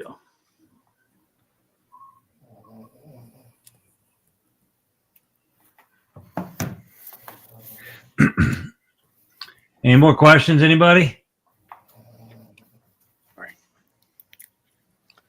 No more questions? Okay, we're going to pull the plug here for tonight, I do believe. Hey, Flat Rock, all I got to say, it was an honor meeting you tonight. Yes. Hey, we'll meet out there. It was a long one, but it was a good one. We'll meet in person one day. Absolutely. So. When I come to Yo, Alabama, I'm going to have to make a week of it. So I can Yeah, I know. everybody. Black and yellow in Tennessee, right?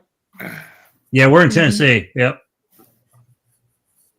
Yeah, if I'm going to Alabama, that's a long hike. I'm going more than just a couple of days. So. Absolutely. Yeah. Week. You can't cover everything in a couple of days going to that state. We're gonna invade Sylacauga. We're gonna hit them all, man. Yeah, I was gonna say, I'm going to Mark's. I'm going to Greg's, and I'm going to Flat Rocks. yeah. Gotta go to Mark's too. Come on down. Absolutely. Yeah, absolutely. You just I mean, plan on staying a couple of weeks where you have time to stay at each place for a little while. I might have to make a couple Nice. of trips because I can't do all that at the same time. But I'll tell you what we'll do. We'll have some campfires. I'll tell you that. Yeah. Absolutely. Sounds like a plan to me. Absolutely. Looking forward We're to it. willing to invite anybody over, Yeah. as long as we know them, and that's the main thing. We got to know you, I'll snore in the front yard, see if I can bring one in for you. Hey, Flat Rock. I remember the video with I don't know whose channel it was on, but it was at Flat Rocks with Bud and Angie. Oh, is it? Yeah, porches. And I know that they had some stuff go on then, but Oh yeah, you know. yeah. They've been coming every October, and they was one. I guess 2 years ago they come over here, and we had 3 straight days of great vocals, catching great vocals outside. Wow. That's what that whoop, like that whoop I played. You Mhm. know, that's when they were here. You could actually hear us talking at the table. We didn't hear that whoop at all. I can't tell you if it was the same whoop that Bud and Angie heard. I don't believe it was because Mhm. they said it was this time, and this was recorded earlier than when they went to bed. Mhm. But yeah, we captured some great vocals. I mean, them critters just come right up to the fence line, Wow. and we caught some great vocals. Great vocals. Hey, this guy right here, buy his books. Yeah. Buy his books. He's got. Why is that, Jeff? Out right now. Why did we push his books, Jeff? Because we don't want him on OnlyFans. That is a great answer. Sorry, DA. But yeah. Yeah, I watched DA's show the other day when he was talking about them being out there on that Missouri investigation. Yeah. Yeah, that was pretty cool. Oh my goodness! All right, guys and gals, Part 2. part 2 coming soon for sure. Soon. There you go. Absolutely. Mark, you okay? You still awake? Oh, I'm good. Okay, I thought you fell asleep. You weren't it's a moving. long night when I'm tired. Really? I beg to differ. Oh, man. But anyway, yeah, we appreciate chat. Chat's still rolling along, 64 strong, man. Good job, people. Make sure you like and subscribe. Yep, absolutely. Jerry, I think I just Appreciate heard a snowplow again. it. Yeah, I just got reminded that we got to get up early in the morning and run to the hospital with her. So take her to Aw. work. Take her to work. So Okay. Yeah. So so she doesn't. I miss Moggs and Stevie tonight to come on here now. Yeah, I just see. Y'all know that. I mean, I don't talk much in chat. Y'all know that. I'll say hello and shut up. You know. But them two, She's got too Moggs and much stuff Stevie, going on. them two are another two great people. And Yes, they are. Miss Yeah. Stevie, Yeah. I look up to that woman. That's one woman I look up to is Yeah. Stevie B. I look up to her. What She's she's a done badass. in her life, Yep. losing her legs. Can see, and I have issues with my legs, and I've been told by a doctor, one day my legs might come off because of the disease I have. But I look up to that woman right there, Mhm. and all I can see is, hey, I'm going forward, and I'm gonna be as good as that woman right there. And Yeah. I'm gonna keep walking, just like she is. I'm gonna keep walking. Yep. She has a Good. great attitude Yes, sir. Yes, and a beautiful smile. Yes. Yep. So every Tuesday and Thursday, guys, Moggs and Stevie. Remember that? Yeah. Yeah, I've been on there a couple times. Yeah, I've been I like in your chat. I mean, can you imagine? I mean, I watched y'all and Moggs side by side. Because y'all on at the same time, so I had to have two screens. Yeah. I jumped on with them one night, but my computer was giving me hell, and then we found out we were doing a late night impromptu show, and I was like, "Oh crap, I gotta go." That was Beards and Booger number one. Yeah, Beards that and was Booger's Beards and number Booger. one. Yeah, Right. it's the first night for it. Yep. And ever since then, Blaylac's been growing a beard. So You can't tell, but Yes, we can. Yes, we can. Yes, we can. Well, FDA, I'm hoping to be able to see Moggs and Stevie again this April when I head down Florida to that conference down there in April. I'm hoping to get to see them again down there and spend some more time with them. Yeah, they just Yeah. good people. They are. They're just good damn people. Yes, they are. awesome. Bigfoot Bud's in the house. We're getting ready to have him and Angie on here soon. So Awesome. right. he's sometime in March.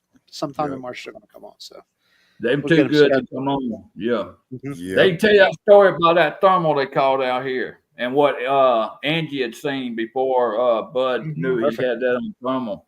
That was good That's stuff. perfect. I mean, Okay. wow, that's a good story they got there. I'll have to see. I didn't see that. I have to go, Yeah. go watch it. We got some Okay. good guests for next week, but we're taking off the 25th because Yeah, some guys got to go to Got it. Virginia. Jerry's got a 5-day Yep. tractor pull he's got to go to. Yep. Got to get the cameras rolling, man. It's that time of year. So Well, one day I hope they have that tractor pull here. I love to go to one. Oh, they're fun. Do they just do the antiques or do they do the big stuff?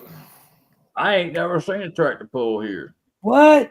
We've been here 5 years, but I ain't never seen one here. I know they do the Bigfoot trucks, you know, the big old truck, monster trucks. They Yeah. do those here. But I ain't never got to see a tractor pull before. Yep, I'd that's love to go right, see Levon. it. Stephen Shelley next week. yep. Stephen Shelley. Yep. Stephen Shelley next Tuesday, 8 p.m. Eastern. Be there. And they've got some stuff from right here in Maryland too. Place Yeah. they do. Yes. Yes. Yes. Down near Pokemoke. Mm-hmm. Yeah. Down Be the cool to shore. hear about that. Be cool to hear about that. All right. Yeah. 3.5 hours. We keep on. We're going to bust Rogers' record. I don't know if we. I don't think we're going to bust Rogers' record. We've tonight. threatened about that a few times. Yeah. Yeah. Yeah, this I is hope he's probably one of okay. the longest shows. So He must be on his painkillers tonight. We haven't seen him. yeah. All right, guys. Good night, guys. I'm sorry. I'm still reading chat. So, Mark, thank you for coming in. Yeah. I've enjoyed it. Enjoyed it. Mark, I'll be seeing you soon, buddy. Sorry, y'all had to You call Flat me. Rock. Come on up to the next fire pit, man. I will. Bring old Tyler back with you. I will. If he gets a chance to come up there with me, he sure will. We might go Man, after the Joe fire Parker pit and sends get you a the woods. message when you're sleeping. Do I now? Joe Parker sent me a message too. I was like, good Lord. He's just checking on your well-being. That's all. All right. And Flat Rock, we really appreciate it, man. Yes, sir. Hey, anytime. Amazing photos, video, Yeah. amazing stories. Absolutely. Thank y'all. There's so much Round- stuff. I didn't have round time two to look at all of it before we did this tonight. Round 2 coming. Yeah, Chad, y'all Eric, let me know when y'all get through with the folder. You know, y'all go on through it. When y'all get through, just let me know so I can close that out. yeah, I certainly All right. will. Yeah. And I'm gonna go if you through this- want to share the link with Blackie and David for them to go through it, you're more than welcome to. Okay. Aw. There you go. We appreciate it. Thank Yeah. you, Flat That's- Rock. It won't go any further. You're fine. Bye bye. All right. Y'all get going. All right. Yeah. Bye, Blackie. everybody. All right. Blackie. Big love. See ya. Yep. Yes. Yeah. Oh, by the way, I'm supposed. Yeah, See, I please got do. reminded you. Big love, everybody. Big love. Yeah, that's nice. It's all about the shirt. Big love. So I'm just going to call it my Greg House shirt. Yeah. But anyway, Night, Michael X. Good seeing you, brother. Yep. Night, everybody. Night, Love buddy. everybody in the chat. We appreciate it. Y'all. Love Good night, y'all. Yo, yo, yo. Yep.